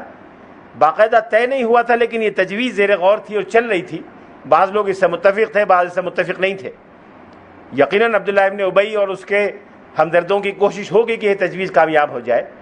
اسی اثناء میں ابھی تجویز میٹیریلائز نہیں ہوئی تھی کہ ہجرت کا واقعہ پیش آ گیا، اور جتنے انصاری صحابہ تھے، اوسی اور خزرجی اور بقیہ لوگ، وہ حضور صلی اللہ علیہ وسلم کی ذات مبارکہ کے جمع ہو گئے، اور وہ حیثیت حضور کو حاصل ہو گئی جو بعض لوگوں کے خیال میں عبداللہ ابن ابی کے لیے سوچی جا رہی تھی۔ حضور نے مدینہ منورہ تشریف لانے سے پہلے سے مدینہ منورہ کا داخلی نظم و نسق طے فرما دیا تھا۔ جو مہاجرین یہاں سے گئے وہ مختلف انصاری خاندانوں کے اجزاء قرار پا گئے مواخات کے ذریعے۔ جو انصاری خاندان تھے ان میں 12 نقیب یا 12 نقبہ حضور نے پہلے مقرر کر دیے تھے، اور سعد بن عبادہ خزرج قبیلے کے نقیب نقبہ کہلائے۔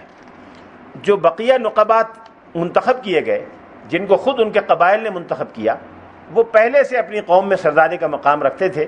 مثلا حضرت براء ابن معرور کے بارے میں ابن ہشام کی روایت ہے کہ ان لوگوں نے کہا کہ ہوا سیدنا و شریفنا و ابن سیدنا و ابن شریفنا، وہ ہمارے سردار بھی ہیں، ہمارے باعزت آدمی ہیں، ہمارے سردار کے بیٹے ہیں اور باعزت باپ کے بیٹے ہیں۔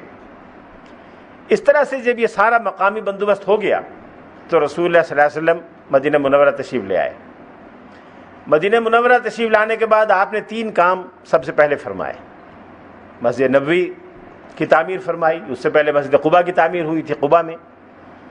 اس کے بعد آپ نے مواخات کا عمل مکمل فرمایا، اور جتنے مہاجرین مکہ مکرمہ سے آئے تھے ان کو مختلف خاندانوں کے ساتھ وابستہ کر دیا۔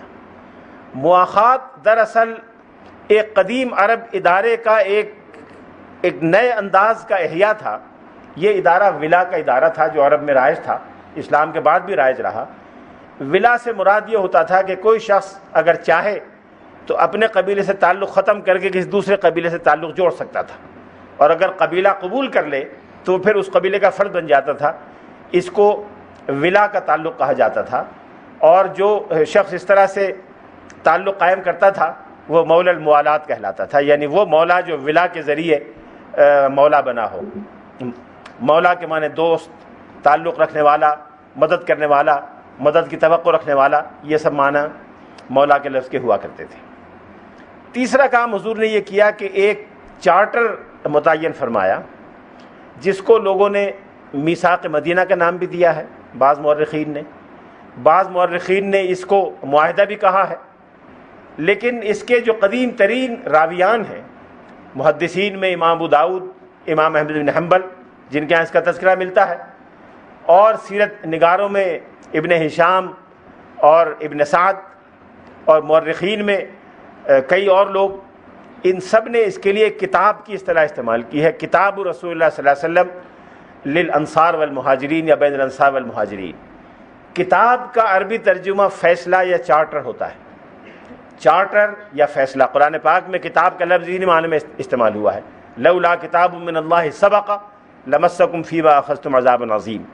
اگر اللہ تعالیٰ کا فیصلہ پہلے نہ آ چکا ہوتا، کلا ان کتاب الابرار لفی علیین کلا ان کتاب الفجار لفی سجین۔ کتاب کا لفظ قرآن پاک میں جہاں بھی کتاب اللہ کے علاوہ کسی مفہوم میں آیا ہے، اس سے مراد فیصلہ اور حکم۔ اس لیے یہاں کتاب کا ترجمہ میثاق یا معاہدہ درست نہیں ہے، یہ چارٹر یا فیصلہ ہے جو رسول اللہ صلی اللہ علیہ وسلم نے کیا۔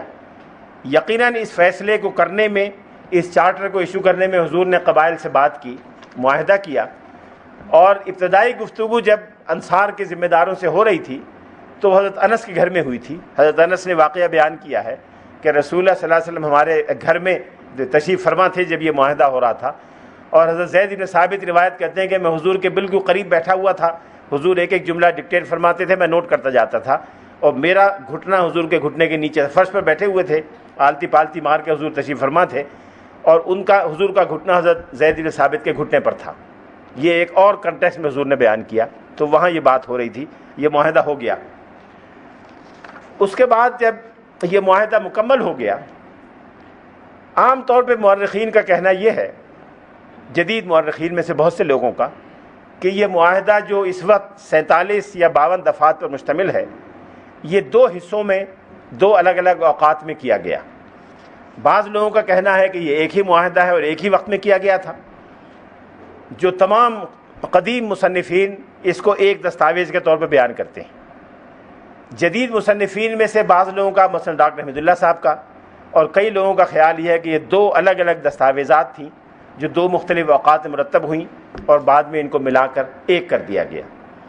پہلی 25 دفعات تو ہجرت کے ابتدائی مہینوں میں مرتب ہوئیں اور یہ مہاجرین اور انصار کے مختلف قبائل کے درمیان یہ چیز طے پائی۔ دوسرا حصہ غزوہ بدر کے بعد مرتب ہوا، جس کی روح سے یہودی قبائل بھی اس معاہدے میں شامل ہوئے۔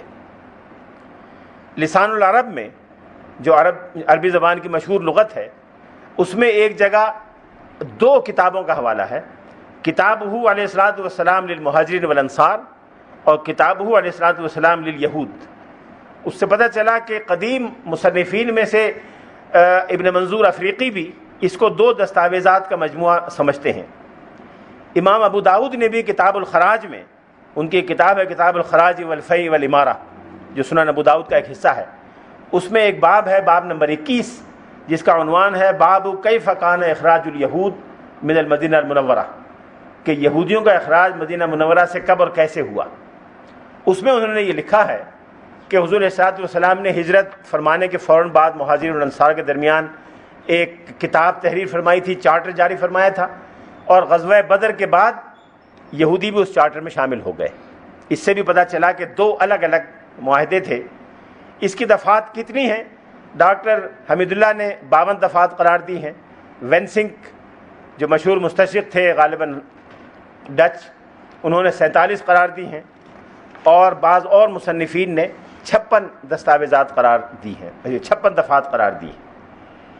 کتاب کی جو پہلی دفعہ ہے، جو اس دستور کی پہلی دفعہ ہے، اور ڈاکٹر حمید اللہ صاحب نے بجا طور پر، ولہاؤزن نے، ڈاکٹر حمید اللہ نے اور کئی دوسرے جدید مصنفین نے اس کو انسانی تاریخ کا پہلا تحریری دستور قرار دیا ہے، اور یقیناً یہ انسانی تاریخ کا پہلا تحریری دستور ہے۔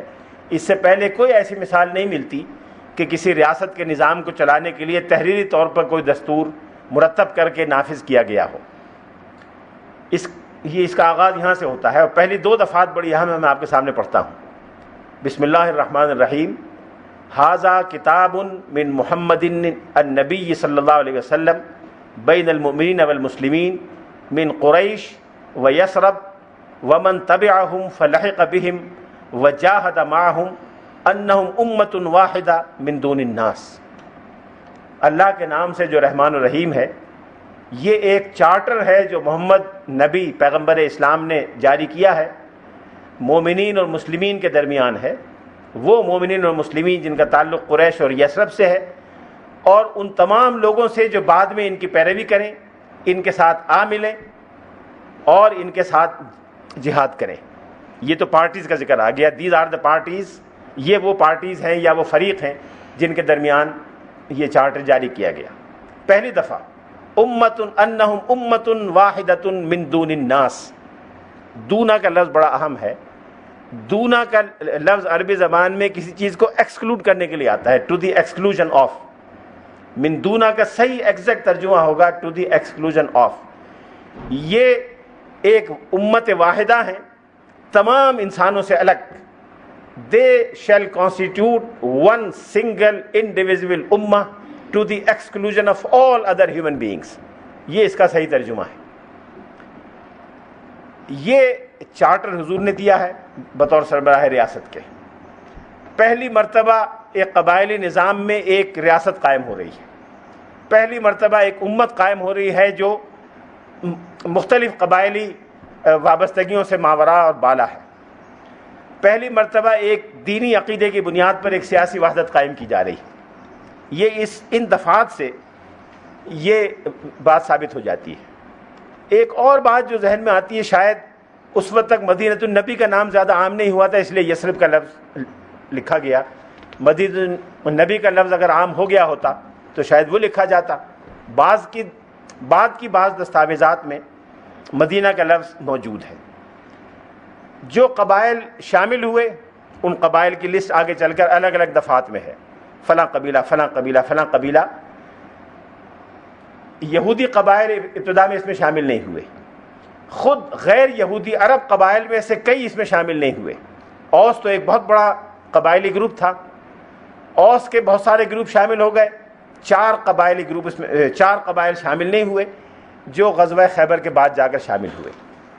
اس لیے یہ جو پورا 15 میل چوڑا 12-13 میل چوڑا اور 15 میل لمبا علاقہ تھا، اس میں جو منتشر گاؤں اور آتام یا گڑھیاں تھیں ان کا بیشتر حصہ اس میں شامل ہو گیا، اور جو لوگ شامل نہیں ہوئے ان میں سے کچھ نے اس کی مخالفت کی، کچھ نے مخالفت نہیں کی، لیکن عملاً اس کی بالادستی کو سب نے تسلیم کر لیا۔ پہلی دفعہ سے یہ واضح طور پر ثابت ہو جاتا ہے کہ یہ معاہدہ بنیادی طور پر قریش کے مسلمانوں اور انصار کے مسلمانوں کے درمیان ہوا تھا، جن کو امت واحدہ کے نام سے یاد کیا گیا۔ بقیہ لوگ ضمناً اس میں شامل ہوئے، یہ وہ لوگ تھے جو کسی ولا کے نتیجے میں قریش یا انصار کے ساتھ تھے، یا کچھ ایسے غیر قریشی مہاجرین جو مکہ مکرمہ میں آباد تھے، ان کا تعلق قریش سے نہیں تھا لیکن مہاجرین کے ساتھ ہجرت کر کے مدینہ منورہ آ گئے تھے، جیسے صہیب رومی یا حضرت بلال حبشی۔ یہ مختلف قبائل سے وابستہ تھے، خود قریشی نہیں تھے، وہ سب اس کے تحت شامل ہیں۔ اس کے بعد جو بقیہ دفعات ہیں ان میں بعض غیر مسلم مدنی قبائل کو بھی اس میں شامل کیا گیا۔ وہ غیر مسلم جن میں یہودی بھی بعد میں شامل ہوئے لیکن مشرکین پہلے دن سے کچھ شامل ہو گئے، یہ بطور شہری ریاست کے شہریان ریاست کے شامل ہوئے، بطور افراد امت کے شامل نہیں ہوئے، اس لیے کہ ان کے بارے میں کہا گیا کہ ہم امت مع المؤمنین،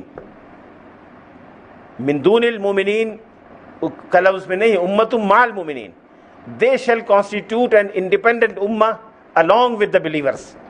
یہ اس کا صحیح ترجمہ ہوگا۔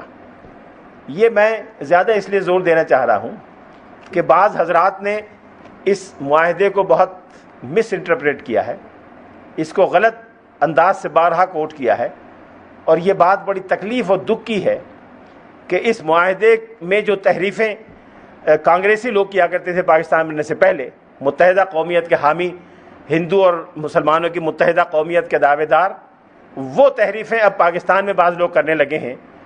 اس وقت جو مسلم لیگ اور پاکستان کے حامیوں کا موقف تھا وہ آج لوگوں نے بھلا دیا، اور وہ تحریریں جو اس زمانے کے کانگریسی مسلمانوں کی ہیں، جو اس معاہدے کے نتیجے میں انڈین نیشنل کانگریس کے موقف کو صحیح ثابت کیا کرتے تھے، وہ آج بعض لوگ پاکستان میں دہرانے لگے ہیں۔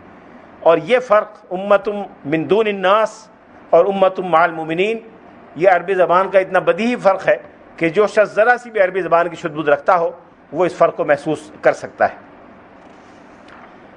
اس کے بعد غزوہ بدر تک یہودی اس میں شریک نہیں رہے۔ غزوہ بدر کے کچھ قبائل تو پہلے غزوہ بدر کے بعد بقیہ یہودی شامل ہو گئے، لیکن کچھ یہودی قبائل آغاز ہی سے اس میں شامل تھے، اور ان کے بارے میں الگ سے دفعات رکھی گئیں۔ ایک دفعہ تھی وَإِنَّهُ مَن تَبِعَنَا مِن يَهُودَ فَإِنَّ لَهُ النَّصْرُ وَالْأُسْوَةُ غَيْرَ مَظْلُومِينَ وَلَا مُتَنَاصِرِينَ عَلَيْهِمْ۔ ہمارے اس معاہدے کی پیروی جو یہودی کریں گے ان کو بھی اسی طرح سے مدد فراہم کی جائے گی، اور ان کو وہی مساوات فراہم کی جائے گی جو قریش اور انصار کو کی جا رہی ہے۔ نہ ان پر ظلم کیا جائے گا، نہ ان کے خلاف کسی کی مدد کی جائے گی۔ وَإِنَّ الْيَهُودَ يُنْفِقُونَ مَعَ الْمُؤْمِنِينَ مَا دَامُوا مُحَارِبِينَ۔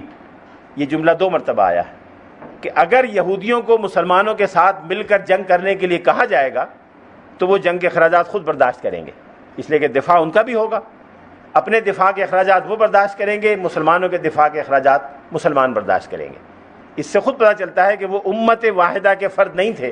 اگر امت واحدہ کے فرد ہوتے یا سمجھا جاتا تو اپنا دفاع کرنے کے الگ سے پابند نہ ہوتے، اپنے دفاعی اخراجات الگ سے برداشت نہ کرتے۔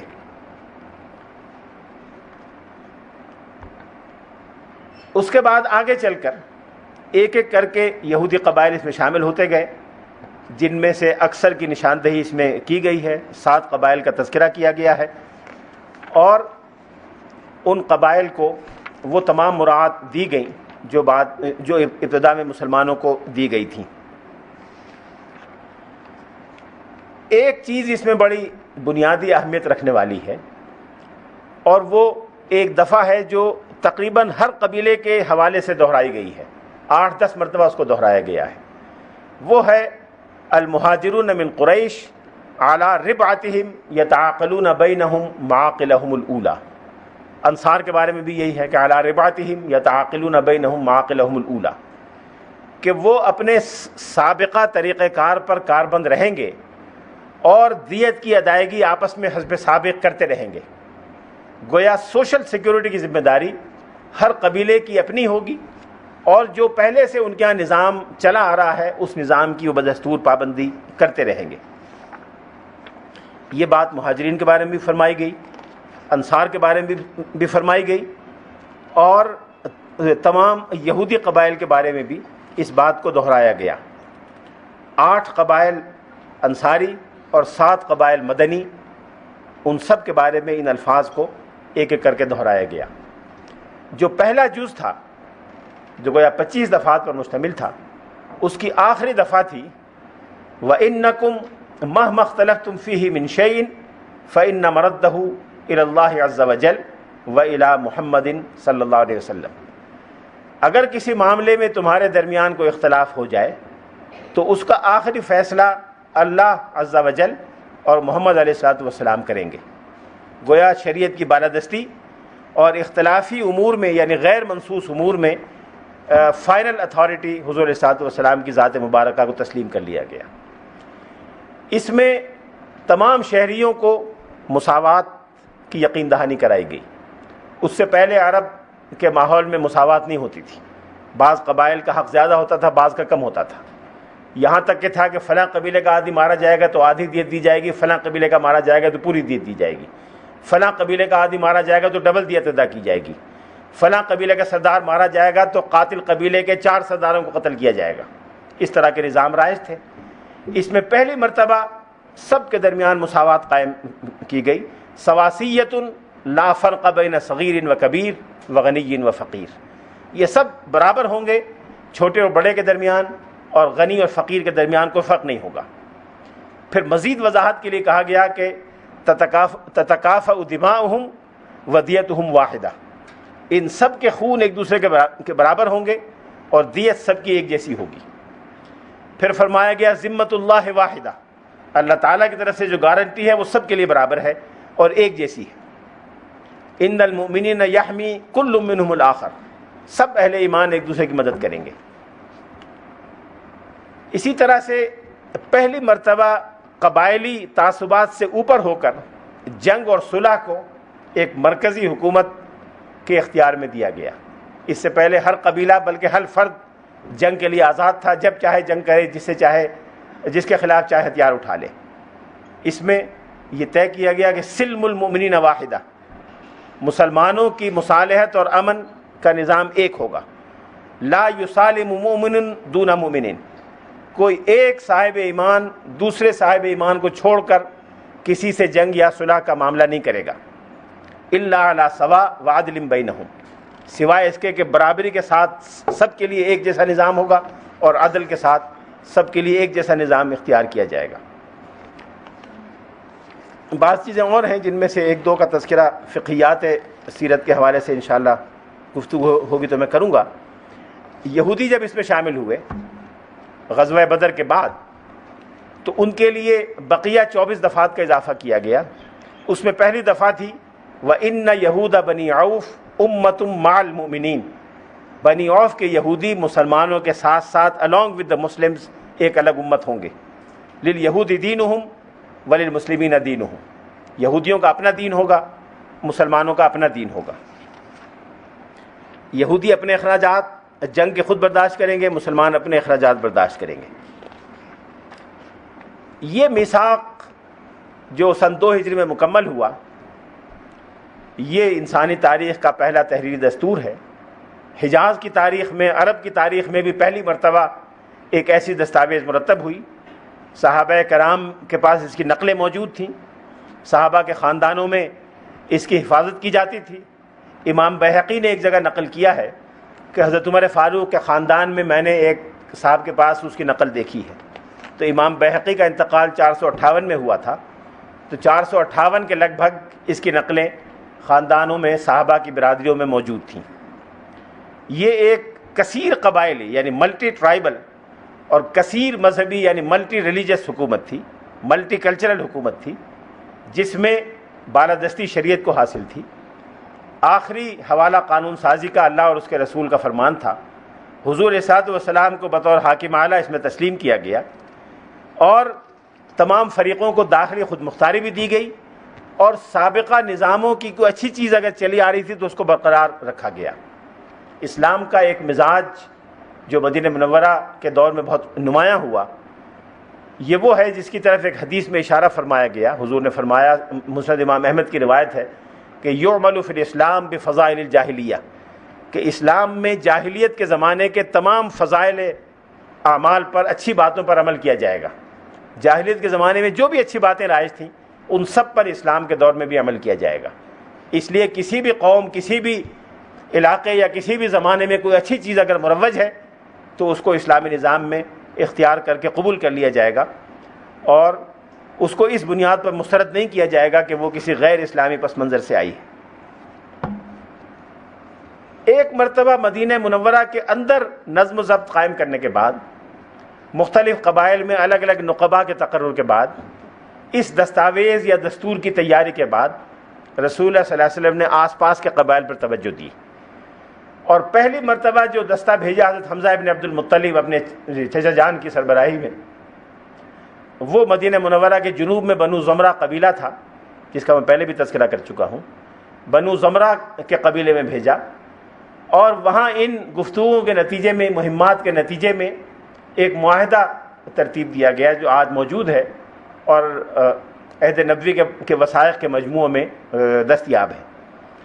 اسی طرح سے مدینہ منورہ کے شمال میں جوہینہ ایک بڑا قبیلہ تھا، وہاں ایک دستہ بھیجا گیا، ان سے دوستی کا معاہدہ ہوا، اور وہ بھی اس ایریا میں شامل ہو گئے۔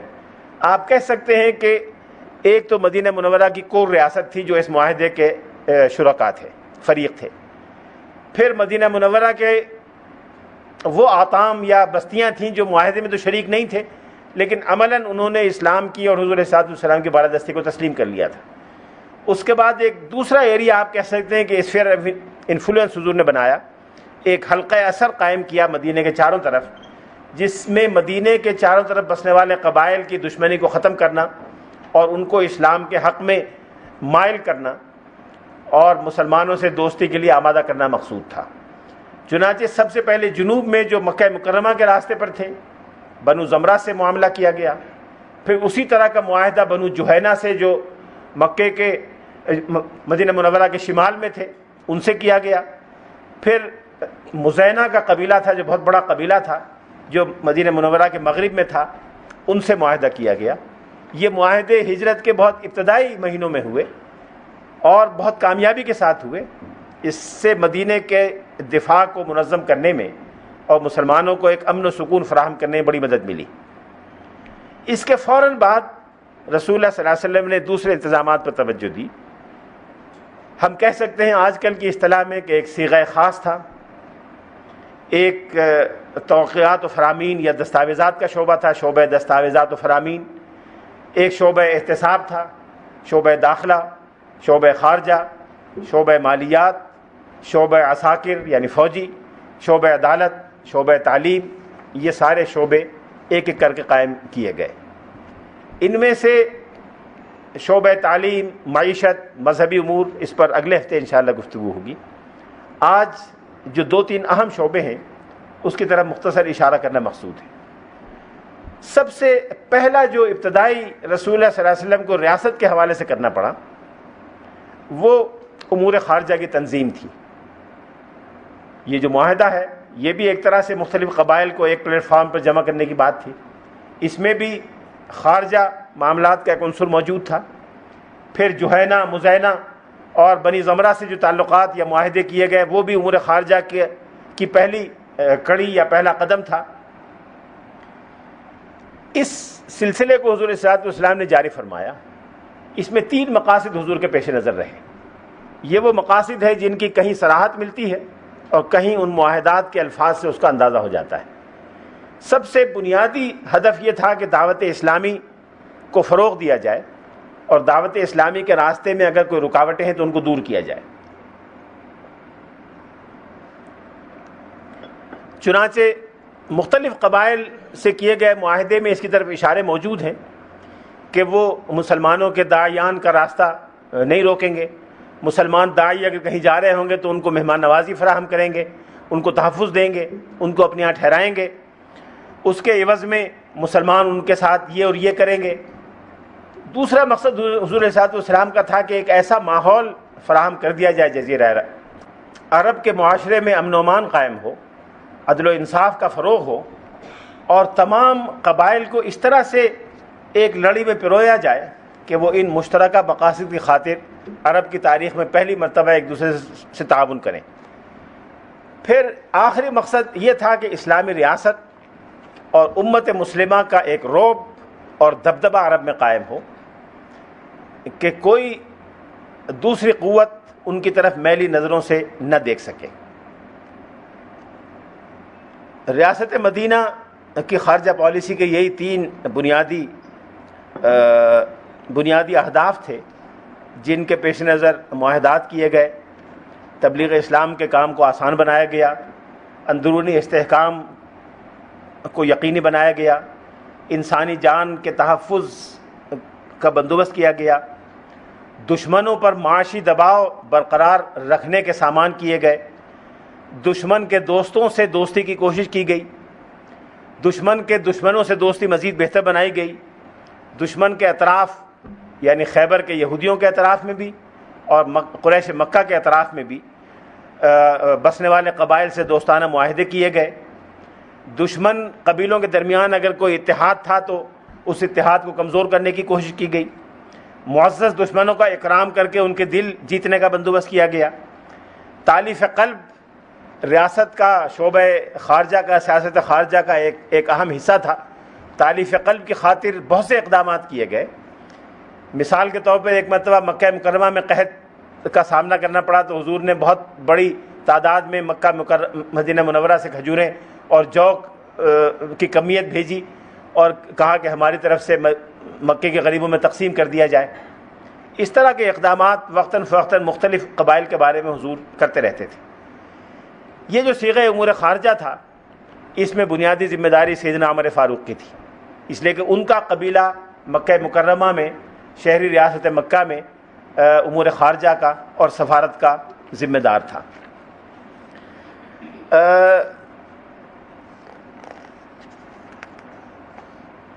رسول اللہ صلی اللہ علیہ وسلم نے جو مہمات بھیجی اس کی تفصیل بیان کرنے کا موقع نہیں, لیکن ابتدائی سالوں میں بڑی کثرت سے مہمات بھیجی گئیں اور مدینہ منورہ کے چاروں طرف حتیٰ کہ مکہ مکرمہ کے قریب بھی بسنے والے کئی قبائل سے معاہدات کیے گئے. اسی اثنا میں حضور نے سفرا بھی بھیجے. بعض سفرا کا نام ملتا ہے. ایک سفیر جن کو کئی مواقع پر حضور نے بھیجا اور اس زمانے میں دنیا کی سب سے بڑی ریاست کے حکمران کے پاس بھیجا, وہ دحیہ ابن خلیفہ الکلبی تھے. بنی کلب سے آپ کا تعلق تھا.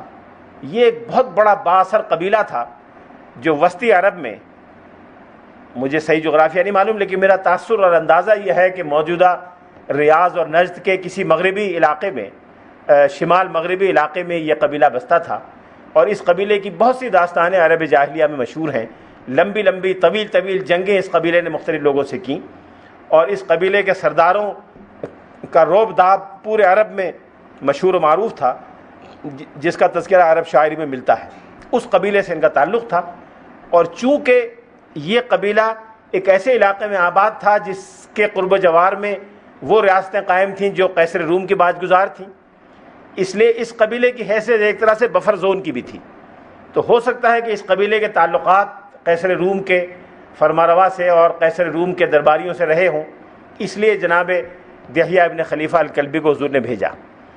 دحیہ ابن خلیفہ کے بارے میں ایک بات تمام سیرت نگاروں نے لکھی ہے کہ صحابہ کرام میں ان سے زیادہ خوبصورت آدمی کوئی نہیں تھا, اور جب وہ قیصر روم پہنچے دمشق میں، اس وقت قیصر روم مقیم تھا، اور یہ بتایا گیا کہ عرب سے خوبصورت سفیر آیا ہے، تو تمام تذکرہ نگاروں نے لکھا ہے کہ عورتیں کھڑکیوں میں اور دروازوں میں کھڑی ہو گئیں کہ اس خوبصورت نوجوان کو دیکھیں گے جو عرب سے پیغمبر عربی کا خط لے کر آیا ہے۔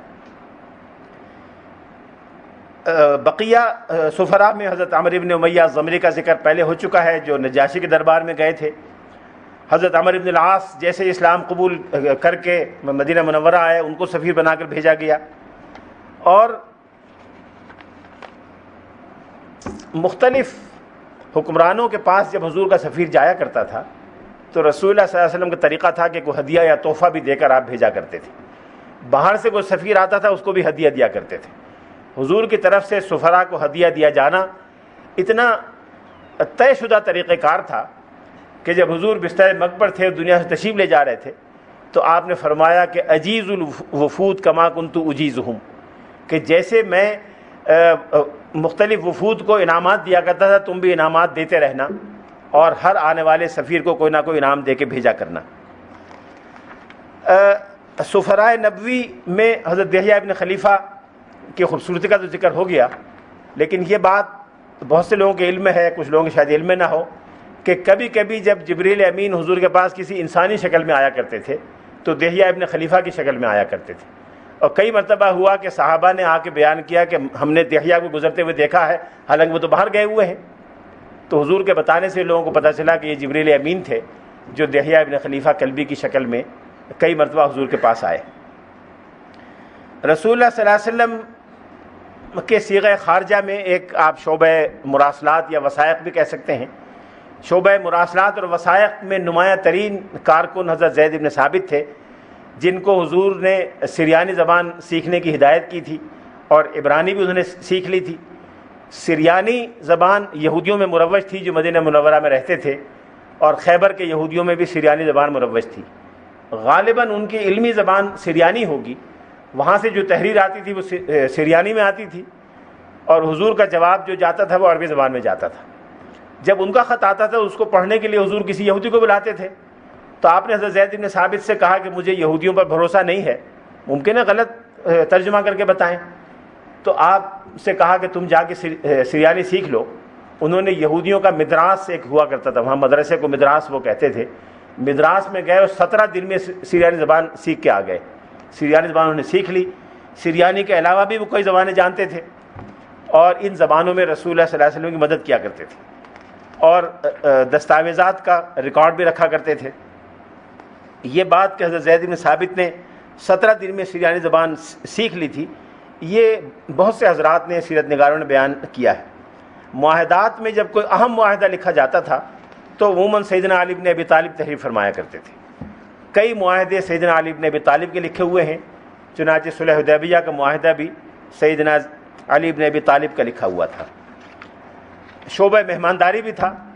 شعبہ مہمانداری کے سربراہ کچھ زمانے تک حضرت بلال رہے، پھر ایک صحابی تھے حضرت معقیب ابن ابی فاطمہ الدوسی، حضرت ابو ہریرہ کے قبیلے کے تھے، وہ افسر مہمانداری یا آپ کی زبان میں کہہ سکتے ہیں چیف آف پروٹوکول وہ تھے۔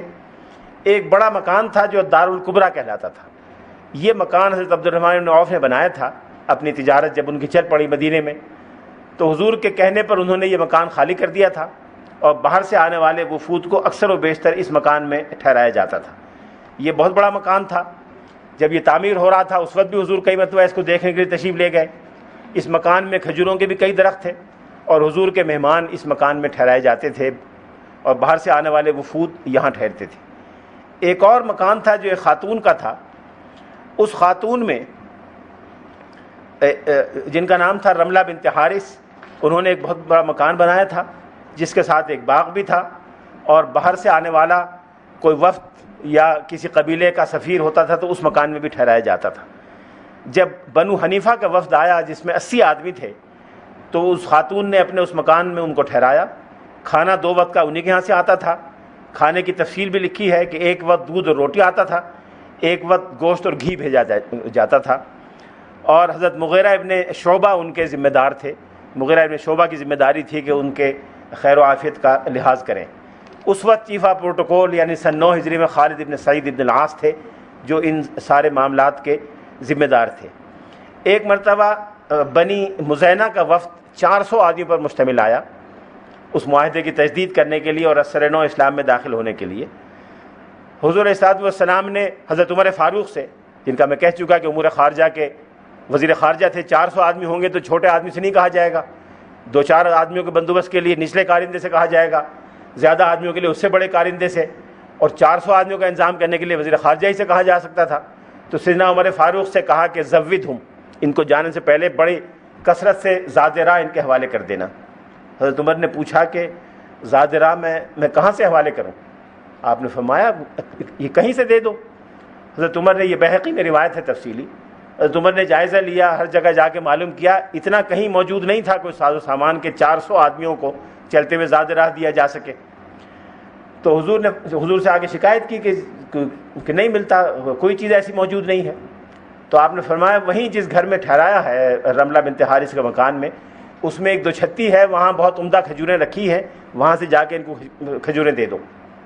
تو حضرت عمر کہتے ہیں میں سیڑھی لگا کے 2 چھتی میں گیا، جا کے دیکھا تو بڑی تھوڑی کھجوریں تھیں، جو اتنی دور سے قبیلہ آیا ہے، 400 آدمی ہیں، چند آدمیوں سے زیادہ کے لیے کافی نہیں تھی۔ لیکن میں نے سوچا حضور نے فرمایا ہے، میں نے ایک آدمی کو کھڑا کیا، وہ سیڑھی پہ کھڑا ہو گیا، ایک آدمی اندر بیٹھ گیا، وہ ٹوکریوں میں دیتا رہا کھجوریں، اور باہر بنی مزینہ کے لوگ کھڑے ہوئے تھے، ان کو ہم دیتے گئے، اور 400 آدمیوں کا زاد راہ مکمل ہو گیا۔ وہ کھجوریں جیسی تھیں ویسی رہیں۔ میں نے آ کے حضور کو اطلاع کر دی کہ جی سب کو ہم نے زاد راہ دے دیا ہے، اور قبیلہ مزینہ کے لوگ چلے گئے ہیں۔ رملہ بنت حارث کے مکان کے بارے میں سیرت نگاروں نے لکھا ہے کہ کانت دارن واسعتن، بہت بڑی حویلی تھی۔ دار گھر کو نہیں کہتے تھے، حویلی کو کہتے تھے جس میں کئی گھر ہوں۔ فیہا نخل، اس میں کھجور کے درخت بھی تھے، اور وہاں وفود عرب ٹھہرائے جاتے تھے۔ بعض اوقات ایسا ہوتا تھا کہ ایک وقت میں کئی وفد آ جاتے تھے، تو حضرت عبدالرحمن بن عوف کے گھر میں بھی ٹھہرائے جاتے تھے، رملہ بنت حارث کے گھر میں بھی جو انہی کاموں کے لیے تھا وہاں بھی ٹھہرائے جاتے تھے، اور اس کے علاوہ حضرت مغیرہ ابن شعبہ کا مکان بھی خالی ہو جاتا تھا، وہاں ٹھہرائے جاتے تھے۔ پھر بھی ضرورت پڑتی تھی تو مسجد نبوی کے صحن میں اور اس سے باہر ان کے لیے خیمے لگوا دیے جاتے تھے، وہ وہاں ٹھہرائے جاتے تھے۔ بین الاقوامی تعلقات کے حوالے سے ایک بڑا اہم میدان بین الاقوامی قانون ہے۔ بین الاقوامی قانون کا ماخذ تو سیرت ہی ہے۔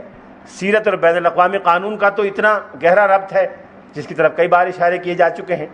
سارا اسلام کا بین الاقوامی قانون نکلا ہی سیرت سے ہے۔ لیکن ایک بات جو اکثر لوگوں کی نظروں سے اوجھل ہو جاتی ہے، مغربی مصنفین تو شاید جان بوجھ کے اوجھل کرتے ہیں، مسلمانوں کی نظروں سے بھی اوجھل ہو جاتی ہے، وہ آج کل کا انٹرنیشنل ہیومینیٹیرین لا ہے۔ پچھلے 30-40 سال میں انٹرنیشنل لا میں ایک نئی شاخ پیدا ہوئی ہے، یا ایک نئی جہت یا ڈائمنشن سامنے آئی ہے، جس کو انٹرنیشنل ہیومینیٹیرین لا کہتے ہیں۔ انٹرنیشنل لا تو الگ ہے جو ریاستوں کے درمیان تعلقات سے بحث کرتا ہے۔ انٹرنیشنل ہیومینیٹیرین لا یعنی IHL کا مقصد یہ ہے کہ جنگ سے متاثر ہونے والے زخمی، شہری، بے گھر ہونے والے، پناہ گزین، قیدی، ان لوگوں کے حقوق کا تحفظ کیا جائے اور ان کو جنگ کے اثرات بد سے محفوظ رکھا جائے۔ اس پر ایک قانون نیا سامنے آیا ہے، اس پر بڑی کتابیں لکھی گئی ہیں، اور بہت سے معاہدات کے نتیجے میں وہ قانون مرتب ہوا ہے۔ اس پر اب تجویز ہو رہی ہے کہ عدالتیں بھی قائم کی جائیں، چنانچہ بعض عدالتیں بھی کچھ قائم ہوئی ہیں، انٹرنیشنل کرمنل کورٹ بنی ہے، بعض اور عدالتوں کا اور جوڈیشل فورمز کا مسئلہ زیر غور ہے۔ لیکن پہلی مرتبہ بین الاقوامی قانون کی ہدایات کے طور پر ایسی ہدایات جس میں انٹرنیشنل ہیومینیٹیرین لا کے بنیادی احکام دیے گئے ہوں، وہ حضور علیہ السلام کی زبان مبارک سے دیا گیا۔ حضور علیہ السلام نے جب بھی صحابہ کرام کی سربراہی میں دستہ بھیجا یا خود کمان فرما کے تشریف لے گئے تو 3-4 چیزوں کی ان کو ہدایت کی۔ یہ وہ چیزیں ہیں جو آج انٹرنیشنل ہیومینیٹیرین لا کے 4 بڑے معاہدات ہیں، کنونشن نمبر 1، 2، 3، 4، ان میں یہی چیزیں وہ انہی کا خلاصہ ہے۔ وہ معاہدات انہی چیزوں کی تشریح آپ کہہ سکتے ہیں۔ آپ فرماتے تھے کہ الا لا یجھزن علی جریح، جب کوئی فوجی دشمن کا میدان جنگ میں زخمی ہو جائے تو اس کو قتل نہ کیا جائے، زخمی ہو گیا ہے تو اس کو اٹھا لیا جائے، پھر قتل نہ کیا جائے۔ ولا یتبعن مدبر، کوئی اگر فرار ہو کے بھاگ رہا ہے تو اس کا پیچھا کر کے اس کو نہ پکڑا جائے نہ مارا جائے، ولا یقتلن اسیر، کوئی جنگی قیدی ہو جائے تو اس کو قتل نہ کیا جائے، ومن اغلق علیہ بابہ فہو آمن، اگر کوئی اپنا دروازہ بند کر کے گھر میں بیٹھ جائے تو اس کو بھی مامون سمجھا جائے اور اس کو امان دے دی جائے۔ اسی طرح سے ایک اور دستاویز ہے جو کئی لوگوں نے نقل کی ہے، امام ابو عبید نے کتاب الاموال میں نقل کی ہے کہ جب رسول اللہ صلی اللہ علیہ وسلم کوئی دستہ بھیجتے تھے یا کسی امیر کو سربراہ کو مقرر کرتے تھے کسی دستے کا، تو اس کو جن چیزوں کی ہدایت فرماتے تھے وہ یہ ہوتی تھی، اس میں خاص طور پہ یہ 4 جملے ہوتے تھے: لا تغلو، دھوکہ مت دینا، کسی مال میں ہیرا پھیری مت کرنا، ولا تغدرو، کسی سے غدر اور خیانت وعدہ شکنی مت کرنا، ولا تمثلو، کسی مردہ کی لاش کی بے حرمتی مت کرنا، میوٹیلیٹ مت کرنا، ولا تقتلوا ولیدن، کسی بچے کو قتل مت کرنا، ولا امراۃن، کسی عورت کو قتل مت کرنا، کسی پادری یا مذہبی شخصیت کو قتل مت کرنا۔ یہ ساری ہدایات اس میں لکھی ہوتی تھی۔ ریاست مدینہ میں وزراء بھی ہوتے تھے، وزراء کی وہ کیفیت تو نہیں تھی جو آج ہوتی ہے کہ الگ الگ انڈیپینڈنٹ وزارت ہو، اس میں اسٹاف ہو، لیکن مختلف معاملات میں مشورہ لینے کے لیے اور ذمہ داریوں میں ہاتھ بٹانے کے لیے بعض صحابہ کرام متعین تھے، اور تقریباً تمام تذکرہ نگاروں نے لکھا ہے کہ سیدنا صدیق اکبر رضی اللہ تعالیٰ عنہ کی حیثیت رسول اللہ صلی اللہ علیہ وسلم کے وزیر کی تھی۔ امام حاکم جن کی مشہور کتاب ہے مستدرک، اس میں انہوں نے روایت کیا ہے سعید بن المسیب سے کہ کان ابو بکر من النبی صلی اللہ علیہ وسلم مکان الوزیر، کہ حضرت ابوبکر صدیق کا درجہ حضور علیہ الصلوۃ والسلام کی بارگاہ میں وہی تھا جو وزیر کا ہوتا ہے۔ فکان یشاورہ فی جمیع امورہ، ہر معاملے میں وہ آپ سے مشورہ کرتے تھے۔ ولم یکن رسول اللہ صلی اللہ علیہ وسلم یقدم علیہ احدا، اور کسی اور کو کبھی بھی ان سے آگے نہیں رکھتے تھے اور ان پر ترجیح نہیں دیا کرتے تھے۔ ایک جگہ حضور نے فرمایا کہ اللہ تعالیٰ اچھے حاکم کو اچھے وزیر عنایت فرماتا ہے، برے حاکم کو برے وزیر عنایت فرماتا ہے۔ جب کوئی حاکم اچھا کام کرنے کا ارادہ کرتا ہے تو اللہ تعالیٰ اچھے لوگوں کو اس کے وزارت میں شامل کر دیتا ہے، اور جب برا کام کرنے کا ارادہ کرتا ہے تو برے لوگوں کو اس کی وزارت میں شامل کر دیتا ہے۔ شعبہ وزارت کے ساتھ ساتھ آپ کہہ سکتے ہیں کہ وزارت دفاع بھی تھی، شعبہ عسکریات تھی۔ شعبہ عسکریات کے بارے میں عام تاثر یہ ہے کہ جب حضور کو ضرورت پڑتی تھی تو اچانک ایک ہجوم جمع ہو جاتا تھا اور بغیر کسی ترتیب کے چلا جاتا تھا، ایسا نہیں تھا، بلکہ پہلے میں عرض کر چکا ہوں کہ پہلے حضور نے مردم شماری کروائی تھی۔ مدینہ تشریف لانے کے بعد پہلا کام جو چند کیے کام ان میں سے ایک یہ تھا کہ مردم شماری کرائی اور تمام بالغ مسلمان مردوں اور خواتین کے نام لکھے گئے۔ پھر جب کوئی غزوہ بھیجا جاتا تھا یا دستہ بھیجا جاتا تھا تو باقاعدہ شرکاء کے نام لکھے جاتے تھے اور فہرست بنتی تھی، اس کا ریکارڈ رہتا تھا، ایک ریکارڈ مرکز میں رہتا تھا، ظاہر ہے کوئی ریکارڈ آفس ہوگا تو وہاں رہتا ہوگا، ان صحابہ کرام کی تحویل میں رہتا ہوگا جو اس صیغے کے نگراں تھے، اور ایک اس کی نقل اس کمانڈر کے پاس ہوتی تھی جو دستے کو لے کے جا رہا ہوتا تھا۔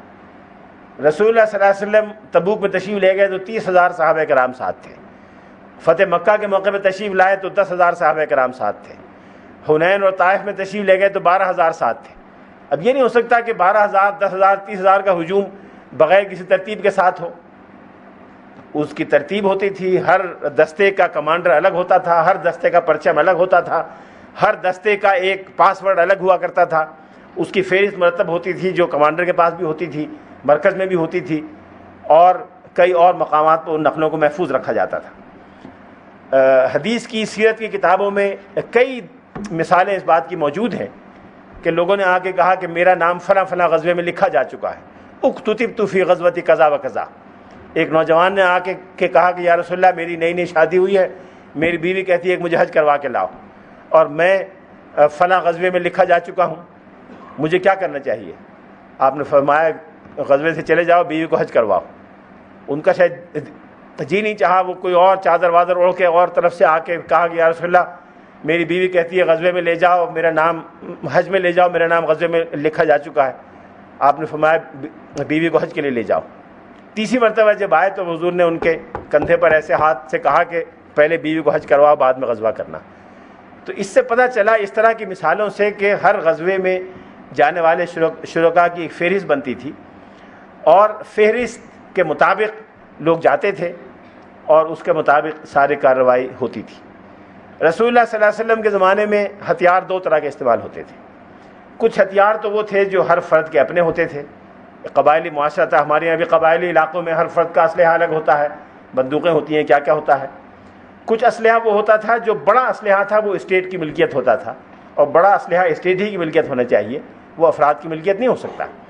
چنانچہ عرب میں، مرکزی عرب میں نہیں بلکہ یمن میں اور بعض اور علاقوں میں جو زیادہ نسبتاً متمدن اور بڑے علاقے تھے، وہاں دو ہتھیار استعمال ہوتے تھے. ایک منجنیق کہلاتا تھا، ایک دبابہ کہلاتا تھا. منجنیق کی ایک تصویر میں نے دیکھی ہے ایک جگہ، اس کو آپ موجودہ دور کے ٹینک یا توپ کا ایک ابتدائی نقشہ کہہ سکتے ہیں. اس کا مقصد یہ ہوتا تھا کہ ایک بہت بڑا وزنی پتھر لے کر قلعے کی دیوار کو توڑنے کے لیے قلعے کی دیوار پر مارا جائے، تاکہ دشمن قلعہ بند ہو کے لڑ رہا ہو تو اس کی دیوار کو توڑ کے اندر داخل ہوا جا سکے. اس میں بہت سمپل سا تھا. اس کی شکل یہ ہوتی تھی کہ ایک بہت بڑی ایک کوئی ایسی چیز لگائی جاتی تھی جس سے جب اسے کھولتے تھے تو ایک ڈنڈا بڑے زور سے آتا تھا قوت سے، اور وہ ایک پتھر پھینکتا تھا جس سے پتھر بہت قوت سے دیوار پہ جا کے لگتا تھا، اور 3-4 ضربوں کے بعد قلعے کی دیوار ٹوٹ جایا کرتی تھی. یہ چیز عرب میں، مکے میں، طائف میں، مدینہ منورہ میں نہیں تھی اور کبھی استعمال نہیں ہوئی تھی. یمن میں استعمال ہوئی تھی. رسول اللہ صلی اللہ علیہ وسلم نے 2 صحابہ کرام کو بھیجا، وہ یمن سے منجنیق خرید کر لائے، اس کو چلانے کی تربیت بھی لے کے آئے، اس کو بنانے کی تربیت بھی لے کے آئے. غیر مسلموں سے بڑا اسلحہ بنانے کی تربیت سیکھنا، عبد القدیر خان کی طرح سے ہالینڈ سے سیکھ کے آنا صحابہ کرام کی سنت ہے. وہ وہاں سے سیکھ کے آئے، انہوں نے منجنیق بنایا، لے کے بھی آئے، اور حضور نے طائف کی فتح میں اس کو استعمال فرمایا. دوسرا اسلحہ تھا جو دبابہ کہلاتا تھا. دبابہ آج کل کی عربی میں تو ٹینک کو کہتے ہیں، لیکن دبابہ سے مراد ایک ایسی سواری تھی جس کو اوپر سے بہت مضبوط چھت کے ذریعے، لکڑی یا ٹین کی چھت کے ذریعے چھاپ دیا جاتا تھا، اور اس کے اوپر کوئی ایسی چیز لگائی جاتی تھی جس پہ تیر اثر انداز نہ ہو سکے. چنانچہ جب قلعے میں داخلے کے لیے یا کسی وجہ سے کوئی دشمن قریب آتا تھا تو اوپر سے تیروں کی بارش ہوتی تھی تو سپاہی جا نہیں سکتا تھا. دبابے میں 3-4 سپاہی بیٹھ کے چلے جاتے تھے اور اوپر کی تیر اندازی اثر نہیں کرتی تھی، اور اس طرح قلعے کی دیوار کے قریب جا کر اگر قلعے کا دروازہ ہے تو اس کو توڑا جا سکتا تھا، یا اس کو کوئی اندر داخلے کا راستہ ہو تو اندر داخل ہوا جا سکتا تھا. یہ ساری تفصیل ابن ہشام نے بھی لکھی ہے اور الروض الانف نے بھی لکھی ہے. اس کے ساتھ ساتھ رسول اللہ صلی اللہ علیہ وسلم نے سراغ رسانی کا بھی ایک شعبہ قائم فرمایا. سراغ رسانی کی 2 شکلیں تھیں. ایک شکل تو یہ تھی کہ کچھ لوگ مستقل طور پر بعض قبائل میں اس کام پر مامور تھے کہ وہ اس قبیلے کے بارے میں جو بھی تیاریاں اسلام کے خلاف ہو رہی ہوں اس کی معلومات سے حضور کو مطلع کرتے رہیں. چنانچہ حضرت عباس کے بارے میں کئی لوگوں نے لکھا ہے کہ وہ قریش مکہ کی تیاریوں سے حضور کو مطلع فرماتے رہتے تھے. اس کے ساتھ ساتھ بعض خاص مواقع پر کچھ خاص لوگ بھی بھیجے جاتے تھے کہ وہ جا کے پتہ لگا کے آئیں کہ دشمن کیا کر رہا ہے اور کیا سوچ رہا ہے. اس کی درجنوں مثالیں ہیں، اور کتاب المغازی میں واقعی کے تقریباً ہر صفحے پر ایک آدھ مثال ایسی موجود ہے جس سے پتہ چلتا ہے کہ سراغ رسانی کا شعبہ بہت منظم اور مؤثر تھا.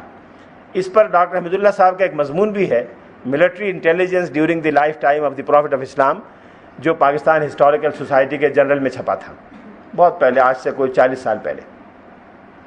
اس کے ساتھ ساتھ کاؤنٹر انٹیلیجنس کا بھی ایک شعبہ تھا جو دشمن کی انٹیلیجنس کو غیر مؤثر بنائے اور دشمن کو ایسی معلومات پہنچائے کہ جو مسلمانوں کے بارے میں اس کو صحیح فیصلہ کرنے سے باز رکھے. ان شعبوں کے ساتھ جو اہم شعبہ تھا وہ صیغہ عدل و قضا تھا. اسلام آیا ہی ہے عدل کے لیے. اسلام کا بنیادی ہدف لیقوم الناس بالقسط، یہ ہے کہ لوگ عدل و انصاف پر قائم ہو جائیں. اس لیے سب سے پہلی چیز جس کی طرف بار بار میثاق مدینہ میں بھی اشارہ ہے اور حضور کے انتظامات میں بھی جو پہلی چیز کی گئی وہ صیغہ عدل و قضا کا بندوبست تھا. خود رسول اللہ صلی اللہ علیہ وسلم کی حیثیت ایک عدالت اپیل کی تھی، اعلیٰ ترین عدالت کی تھی. آج بھی ہیڈ آف دی اسٹیٹ کو بعض اپیلیٹ اختیارات ہر جگہ حاصل ہیں، پاکستان کے کانسٹیٹیوشن میں بھی حاصل ہیں. اپیلیٹ اختیارات ہیڈ آف دی اسٹیٹ کو ہر جگہ ہوتے ہیں. رسول اللہ صلی اللہ علیہ وسلم کی تو 2 حیثیتیں تھیں، نبی کی حیثیت بھی اور سربراہ ریاست کی حیثیت بھی. تو دونوں حیثیتوں میں حضور کو آخری عدالت اپیل کا اختیار بھی حاصل تھا. لیکن اس کے علاوہ حضور نے مختلف قبائل میں الگ الگ قاضی بھی مقرر فرمائے اور بعض افراد کو معلم اور قاضی دونوں کی ذمہ داریاں انجام دیں۔ چنانچہ معاذ بن جبل کو بھیجا گیا معلم بنا کر اور قاضی بنا کر، مشہور حدیث ہے، ان سے پوچھا کیسے فیصلے کرو گے۔ اسی طرح سے مختلف قبائل میں جو قاضی مقرر تھے وہ فیصلہ کرتے تھے، اور وہ فیصلہ کنفرمیشن کے لیے بعض صورتوں میں مدینہ منورہ بھیجا جاتا تھا۔ بعض مواقع پر ایسا ہوا کہ قاضی کو یہ پتہ نہیں چلا کہ اس معاملے میں صحیح حکم کیا ہے، یا ان کو تامل ہوا تو انہوں نے کنفرمیشن کے لیے حضور کو بھیجا۔ بعض اوقات ایسا ہوتا تھا کہ رسول اللہ صلی اللہ علیہ وسلم کی طرف سے سو موٹو ایکشن بھی لیا گیا اور خود ہدایت دی گئی کہ فلاں معاملے کا فیصلہ اس طرح کیا جائے۔ حضرت عتاب ابن اسید جو مکہ مکرمہ کے قاضی بھی مقرر ہوئے، ان کے سامنے ایک کیس آیا جس میں سابقہ سودی معاملات کے دعوی کا سوال تھا۔ جن صاحب نے دعویٰ کیا تھا ان کا کہنا یہ تھا کہ یہ تو سود کی حرمت سے پہلے کا واقعہ ہے، اس لیے سود کی حرمت کے باوجود بھی مجھے اپنے سابقہ دعوی وصول کرنے کا اختیار ہے۔ حضرت عتاب نے حضور کو خط لکھا کہ فلاں صاحب آئے ہیں، وہ سابقہ دعوی کی بنیاد پر یہ معاملہ کرنا چاہتے ہیں، مجھے کیا کرنا چاہیے؟ اس سے پتہ چلا کہ ریفرنس حضور صلی اللہ علیہ وسلم کی بارگاہ میں بھیجا جاتا تھا اور حضور اس کا جواب دیا کرتے تھے۔ ایک قبائلی سردار کا انتقال ہو گیا، قتل کر دیا گیا اس کو، تو اس کا تاوان حضور کے کہنے سے دیت قاتلین نے ادا کی، اور دیت کے بارے میں حضور کو اطلاع ملی کہ ادا کر دی گئی، اور یہ بات خواتین کی خاص دلچسپی کی ہوگی۔ بعد میں رسول اللہ صلی اللہ علیہ وسلم کو یہ خیال ہوا کہ پتہ نہیں اس مقتول کی بیوہ کو دیت میں حصہ دیا ہے کہ نہیں دیا، تو حضور نے باقاعدہ نام مبارک لکھا اس علاقے کے گورنر کے نام، اور یہ لکھا کہ فلاں مقتول، نام میرے ذہن سے نکل گیا، فلاں مقتول کے قتل کا جو دیت ادا کی گئی ہے اس دیت میں سے، اور اس مقتول کا جتنا طریقہ ہے شریعت کے مطابق اس کی بیوہ فلاں خاتون کو بھی دلوایا جائے، اور دلوانے کے بعد مجھے اطلاع دی جائے کہ اس کو دیا گیا کہ نہیں دیا گیا۔ اس طرح سے حضور صلی اللہ علیہ وسلم نے صیغہ عدالت قائم فرمایا۔ حضور صلی اللہ علیہ وسلم نے جو فیصلے کیے بطور قاضی کے وہ الگ سے جمع کیے گئے ہیں۔ ایک قدیم ترین کتاب اقضیۃ الرسول ہے، وہ بھی اسپین کے ایک بزرگ نے تیار کی تھی۔ یہ بھی محض اتفاق ہے، اس وقت جو نام ذہن میں آیا وہ اسپین کے ایک بزرگ تھے، امام محمد بن فرج الاندلسی، ابن الطلاع کئی بار چھپی ہے، اس کا اردو ترجمہ بھی دربار رسول کے فیصلے کے نام سے اردو میں ملتا ہے۔ امام ابو بکر ابن ابی شیبہ جو مشہور محدث ہیں، امام ابو داؤد کے اساتذہ میں سے ہیں، امام ترمذی کے اساتذہ میں سے ہیں، اور ان کی بڑی ضخیم کتاب ہے مصنف ابن ابی شیبہ، انہوں نے بھی ایک کتاب اقضیۃ الرسول پر لکھی تھی۔ کئی کتابیں اور بھی ہیں۔ ابن قیم نے اعلام الموقعین میں حضور کے بہت سے فیصلوں کا تذکرہ کیا ہے۔ ہمارے بر صغیر کے ایک مشہور عالم نواب صدیق حسن خان نے بھی ایک کتاب اقضیۃ الرسول پر لکھی تھی، اور ابھی حال ہی میں پاکستان میں ہماری یونیورسٹی کے سابق ریکٹر جس خلیل الرحمان صاحب کے تعاون سے ان کی رہنمائی میں ایک کتاب تیار ہوئی ہے جس کے بارے میں پروگرام ہے کہ 10-12 جلدوں میں ہوگی۔ اس کی ایک جلد ابھی چھپی ہے جس میں حضور علیہ الصلوۃ والسلام کے کیے ہوئے بہت سارے فیصلے اردو، انگریزی، عربی تینوں زبانوں میں جمع کیے گئے ہیں۔ حضور نے جن لوگوں کو قاضی مقرر فرمایا اس میں سیدنا عمر بن الخطاب کو مدینہ کا قاضی مقرر فرمایا۔ حضور کی موجودگی میں مدینہ میں فیصلے حضرت عمر کیا کرتے تھے۔ یمن میں حضرت علی بن ابی طالب کو بھیجا تھا، یمن کے ایک علاقے میں۔ حضرت معاذ کو یمن کے ایک دوسرے علاقے جنت میں بھیجا گیا تھا۔ حافظ شامی نے سیرت شامیہ میں، جن کا کل تذکرہ مختصر سا ہوا، ایک پوری فصل میں یہ فیصلے جمع کیے ہیں، ایک حصے میں کتاب کے، اس کے 8 ابواب ہیں، اور ہر باب میں الگ الگ موضوعات سے متعلق فیصلے انہوں نے جمع کیے ہیں۔ آج اومبڈسمین کا ادارہ موجود ہے۔ اومبڈسمین کے بارے میں کہا جاتا ہے کہ یہ سویڈن سے آیا ہے، لیکن اومبڈسمین کا ادارہ سویڈن سے نہیں آیا، یہ حضور علیہ الصلوۃ والسلام نے قائم کیا تھا۔ سیدنا عمر فاروق نے اس کو ترقی دی۔ یہ دیوان مظالم کہلاتا تھا۔ دیوان مظالم کا ادارہ ایک اعلیٰ عدالت تھی جو اعلیٰ سرکاری حکام اور بااثر لوگوں کے زیادتیوں اور مظالم کے خلاف شہریوں کی شکایات سنا کرتا تھا۔ حضور کے زمانے میں اس کا بندوبست بعض علاقوں میں کیا گیا، حضرت عمر فاروق نے اس کو باقاعدہ شکل دی۔ اس کے بعد دنیا اسلام کے بیشتر مسلم ممالک میں یہ قائم رہا۔ اسپین سے اس کو یورپینوں نے سیکھا، وہاں کے بعض پادری قرطبہ اور غرناطہ کی درسگاہوں میں اس ادارے کے بارے میں واقفیت حاصل کر کے گئے، اور انگلستان میں پارلیمنٹری کمیشن کے نام سے اور سویڈن میں اومبڈسمین کے نام سے یہ ادارہ بنایا گیا۔ دیوان مظالم کے نام سے اس وقت صرف سعودی عرب میں یہ ادارہ ہے، اور کہا جاتا ہے کہ مسلسل 1400 سال سے یہ قائم ہے، اور کسی نہ کسی حد تک اسی انداز میں کام کرتا ہے جس انداز میں ماضی میں کام کرتا تھا۔ صیغہ احتساب بھی ایک نیم عدالتی ادارہ تھا، یہ وہی ہے جس کو صوبہ سرحد میں حسبہ، اور ہمارے اخبار والے حسبہ کہتے ہیں، حسبہ نہیں ہے، حسبہ ہے کے زیر سے ہے۔ حسبہ اور احتساب سے مراد ایک ایسا نیم عدالتی ادارہ ہے جو عام معاشرتی اخلاق کا تحفظ کرے اور اسلام کے معاشرتی اخلاق کے بارے میں ذمہ داریاں انجام دے۔ یہ ادارہ بھی حضور نے قائم فرمایا تھا۔ یہ وہ عدالتی ادارے تھے جو رسول اللہ صلی اللہ علیہ وسلم نے قائم فرمائے۔ مدینہ منورہ میں جو غیر مسلم رہتے تھے ان سے بھی ریاست کے کاموں میں کام لیا جاتا تھا، اور یہ طے کر لیا گیا تھا، حضور کی سنت سے یہ پتہ چلتا ہے کہ جو ایسی ذمہ داریاں ہیں جو ریاست کی اسٹریٹجک انٹرسٹ سے متعلق ہیں یا شریعت کی فہم اور تعبیر سے متعلق ہیں، وہاں غیر مسلم کو مقرر نہیں کیا جاتا تھا۔ لیکن جو فنی مہارت کے معاملات تھے، جو محض ٹیکنیکل واقفیت کے معاملات تھے، وہاں غیر مسلموں سے بھی کام لیا جاتا تھا۔ حضور صلی اللہ علیہ وسلم نے دو اہم ترین مواقع پر، انتہائی اہم اور حساس مواقع پر غیر مسلموں سے کام لیا۔ جب حضرت ابوبکر صدیق اور حضرت عمر، حضرت ابوبکر صدیق کی معیت میں حضور ہجرت کر کے تشریف لا رہے تھے، اور ہر عرب قبیلہ 100 اونٹوں کے لالچ میں جان کے درپے تھا، تو حضور کو راستہ بتانے کے لیے جس آدمی کو رکھا تھا وہ عبداللہ ابن اریقط غیر مسلم تھا۔ اس غیر مسلم پر حضور نے اعتماد کیا، اور وہ اتنا قابل اعتماد آدمی تھا کہ وہ اگر 100 اونٹوں کے لالچ میں آ کر گرفتار کرا دیتا تو اس کے لیے کوئی مشکل نہیں تھا۔ لیکن حضور نے ایک ایسے آدمی کو چنا جس نے ایک ایسے راستے سے مدینہ منورہ پہنچا دیا جو مدینہ منورہ کا عام راستہ نہیں تھا، اور حضور کی دیانت اور اعتماد پر وہ پورا اترا۔ حضرت عمر ابن امیہ الضمری کا میں نے ذکر کیا کہ وہ حضور کے دربار کے سفیر رہے، اور پہلی مرتبہ جب بھیجے گئے تو اس وقت بھیجے گئے جب وہ مسلمان نہیں ہوئے تھے۔ یہ بات ڈاکٹر احمد اللہ صاحب نے اپنی فرانسیسی سیرت کی جلد اول میں کہی ہے، جس کا ترجمہ ڈاکٹر صاحب کے سامنے رکھا ہوا ہے۔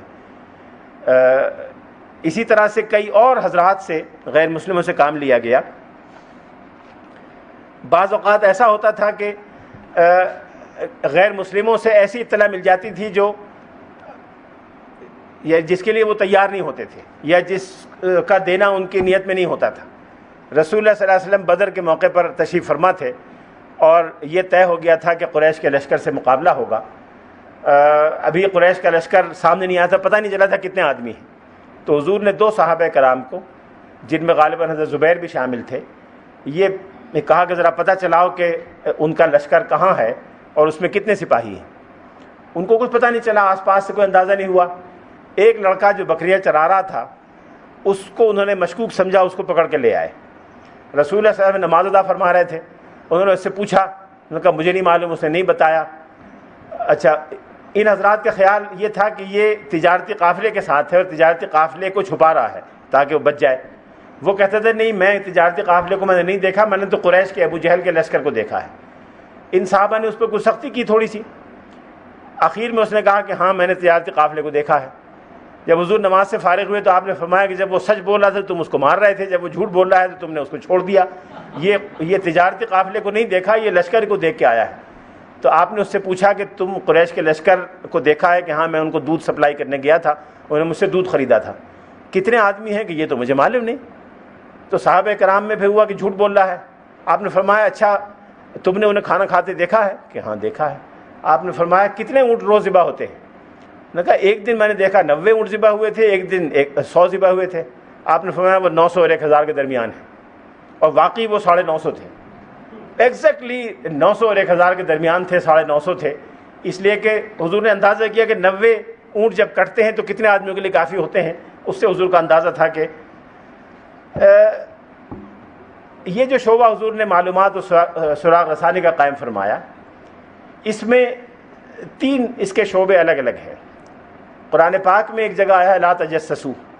لوگ پوچھتے ہیں، کئی دفعہ مجھ سے پوچھا کہ جاسوسی نہ کرو، تو یہ جاسوسی کا شعبہ کیسے ہو سکتا ہے؟ کئی انٹیلیجنس والے پوچھتے رہتے ہیں۔ آج ہی ایک صاحب ملنے آیا ایک بڑی انٹیلیجنس ایجنسی کے، کہ صاحب قرآن میں پڑھ رہا تھا، اس میں لکھا ہے لا تجسسوا، ہمارا تو کام ہی ہے تجسس، تو یہ تو بڑی غلط بات ہو جائے گی، ہم کیا کریں؟ تو عربی زبان میں 3 الفاظ ہیں، ایک ہے تجسس، ایک ہے تحسس، ایک ہے تعسس۔ تحسس ہے سے کسی اچھے مقصد کی خاطر مثبت چیز کا پتہ لگانا، یا بنی یذهبوا فتحسسوا من یوسف، بیٹو جاؤ یوسف کے بارے میں پتہ لگا کے آؤ، یہ تحسس ہے کے ساتھ جو کسی اچھی چیز کے بارے میں معلومات جمع کرنے کو کہتے ہیں۔ ایک ہوتا ہے تعسس عین سے، جو کسی جرم کو ہونے سے روکنے کی خاطر کسی برائی کو پیش بندی کرنے کے لیے معلومات جمع کی جائے، وہ تعسس ہے۔ تجسس وہ ہے کہ کسی کے خلاف کوئی برائی سوچی ہو اور اس برائی کو کرنے کے لیے اسباب پیدا کیے جائیں، یہ تجسس ہے، اس کی ممانعت ہے۔ تحسس یا تعسس کی ممانعت نہیں ہے، وہ سنت اور سیرت سے ثابت ہے۔ یہ چیزیں میرے خیال میں کافی ہیں، وقت بھی ہو گیا ہے، باقی تفصیلات میں چھوڑ دیتا ہوں۔ غیر مسلموں کے حقوق پر بات ہو گئی، ریاست مدینہ پر بات ہو گئی۔ غیر مسلموں کی آبادیاں مدینہ منورہ کے باہر بھی تھیں، اور جیسے جیسے غیر مسلم اسلام میں داخل ہوتے گئے وہ تو مسلمان امت کا فرد بنتے گئے، لیکن جو قبائل اسلام میں داخل نہیں ہوئے ان کو حضور نے مراعات عطا فرمائیں۔ بعض قبیلوں کو یہ ہدایات تحریری طور پر لکھ کے دیا کہ من کان علی یہودیتہ او نصرانیتہ فإنہ لا یفتتن عنہا، جو شخص یہودی ہے یا عیسائی ہے اس کو اس میں کسی آزمائش میں مبتلا نہیں کیا جائے گا اور اس پر کوئی زیادتی نہیں کی جائے گی۔ اسی طرح سے نجران کے عیسائیوں کو ایک چارٹر حضور نے عطا فرمایا تھا، جس میں یہ کہا گیا تھا کہ ان کو تمام حقوق اور مراعات دیے جائیں گے، ان کے پادریوں کو نہیں چھیڑا جائے گا، ان کی گرجاؤں کو نہیں چھیڑا جائے گا، ان کے اسقف اپنے عہدوں پر قائم رہیں گے اور جو جس طرح سے نظام چل رہا ہے قائم رہے گا، لیکن وہ اسلامی شریعت کی بالادستی قبول کریں گے، مسلمانوں کو ٹیکس دیں گے اور ربا کا کوئی کاروبار نہیں کریں گے، اور اگر تم میں سے کسی نے ربا کا کاروبار کیا تو یہ معاہدہ ختم کر دیا جائے گا، گویا شہریت منسوخ کر دی جائے گی اگر ربا کا کاروبار کرو گے۔ چنانچہ سیدنا عمر فاروق کے زمانے میں ان کو اطلاع ملی کہ نجران کے عیسائی ربا کا کاروبار کر رہے ہیں، انہوں نے کہا کہ تم نے معاہدے کی خلاف ورزی کی، اس میں لکھا ہوا ہے کہ معاہدہ منسوخ کر دیا جائے گا، لہذا تمہارا معاہدہ منسوخ، اور ان کو وہاں سے جلا وطن کر کے شام بھیج دیا تھا۔ جو علاقائی یا صوبائی نظم و نسق ہم کہہ سکتے ہیں وہ حضور کے زمانے میں قائم ہوا۔ اس میں صرف ایک بات کہہ کے میں بات ختم کر دیتا ہوں۔ رسول اللہ صلی اللہ علیہ وسلم نے مختلف قبائل سے یا علاقوں سے جو معاہدہ کیا تو ان قبائلی سرداروں کو آپ نے اپنے نمائندے کے طور پر تسلیم کر لیا جو پہلے سے وہاں موجود تھے۔ بہت کم صورتیں ایسی ہیں کہ کوئی نیا آدمی وہاں مقرر کیا گیا ہو، اکثر صورتوں میں وہیں کے اسی آدمی کو مقرر کر دیا گیا، اور بعض صورتوں میں حضور نے دو چیزوں کی یقین دہانی کرائی۔ انہ لا یؤمر علیکم من لیس منکم، جو شخص تمہارے قبیلے سے نہیں ہے اس کو تم پر امیر مقرر نہیں کیا جائے گا، یہ یقین دہانی کرائی کہ تمہاری حکمرانی تمہارے ہی لوگوں کے ہاتھ میں ہوگی۔ یہ باہر سے حکمران جانا غلطیوں کا سبب بنتا ہے، اس غلط فہمی پیدا ہوتی۔ دوسرا یہ فرمایا گیا کہ تمہارے جو مقامی وسائل ہیں، تمہارے جنگلات، تمہارے پانی، وہ تمہارے ہی کنٹرول میں رہیں گے اور تمہاری اجازت کے بغیر کوئی اور اس کو استعمال نہیں کرے گا۔ یہ بھی غلط فہمی کا ذریعہ بنتا ہے کہ ہمارے وسائل، ہماری دولت فلاں کھا گیا فلاں کھا گیا۔ پاکستان میں یہ مسئلہ بڑا رہا ہے۔ اگر پہلے دن سے یہ دو باتیں ہوتی کہ تمہارے صوبے میں تمہارے آدمی کو مقرر کیا جائے گا، تمہارے وسائل تمہارے کنٹرول میں رہیں گے، تمہاری اجازت سے استعمال ہوں گے، تو شاید پاکستان نہ ٹوٹتا۔ وآخر دعوانا الحمدللہ رب العالمین۔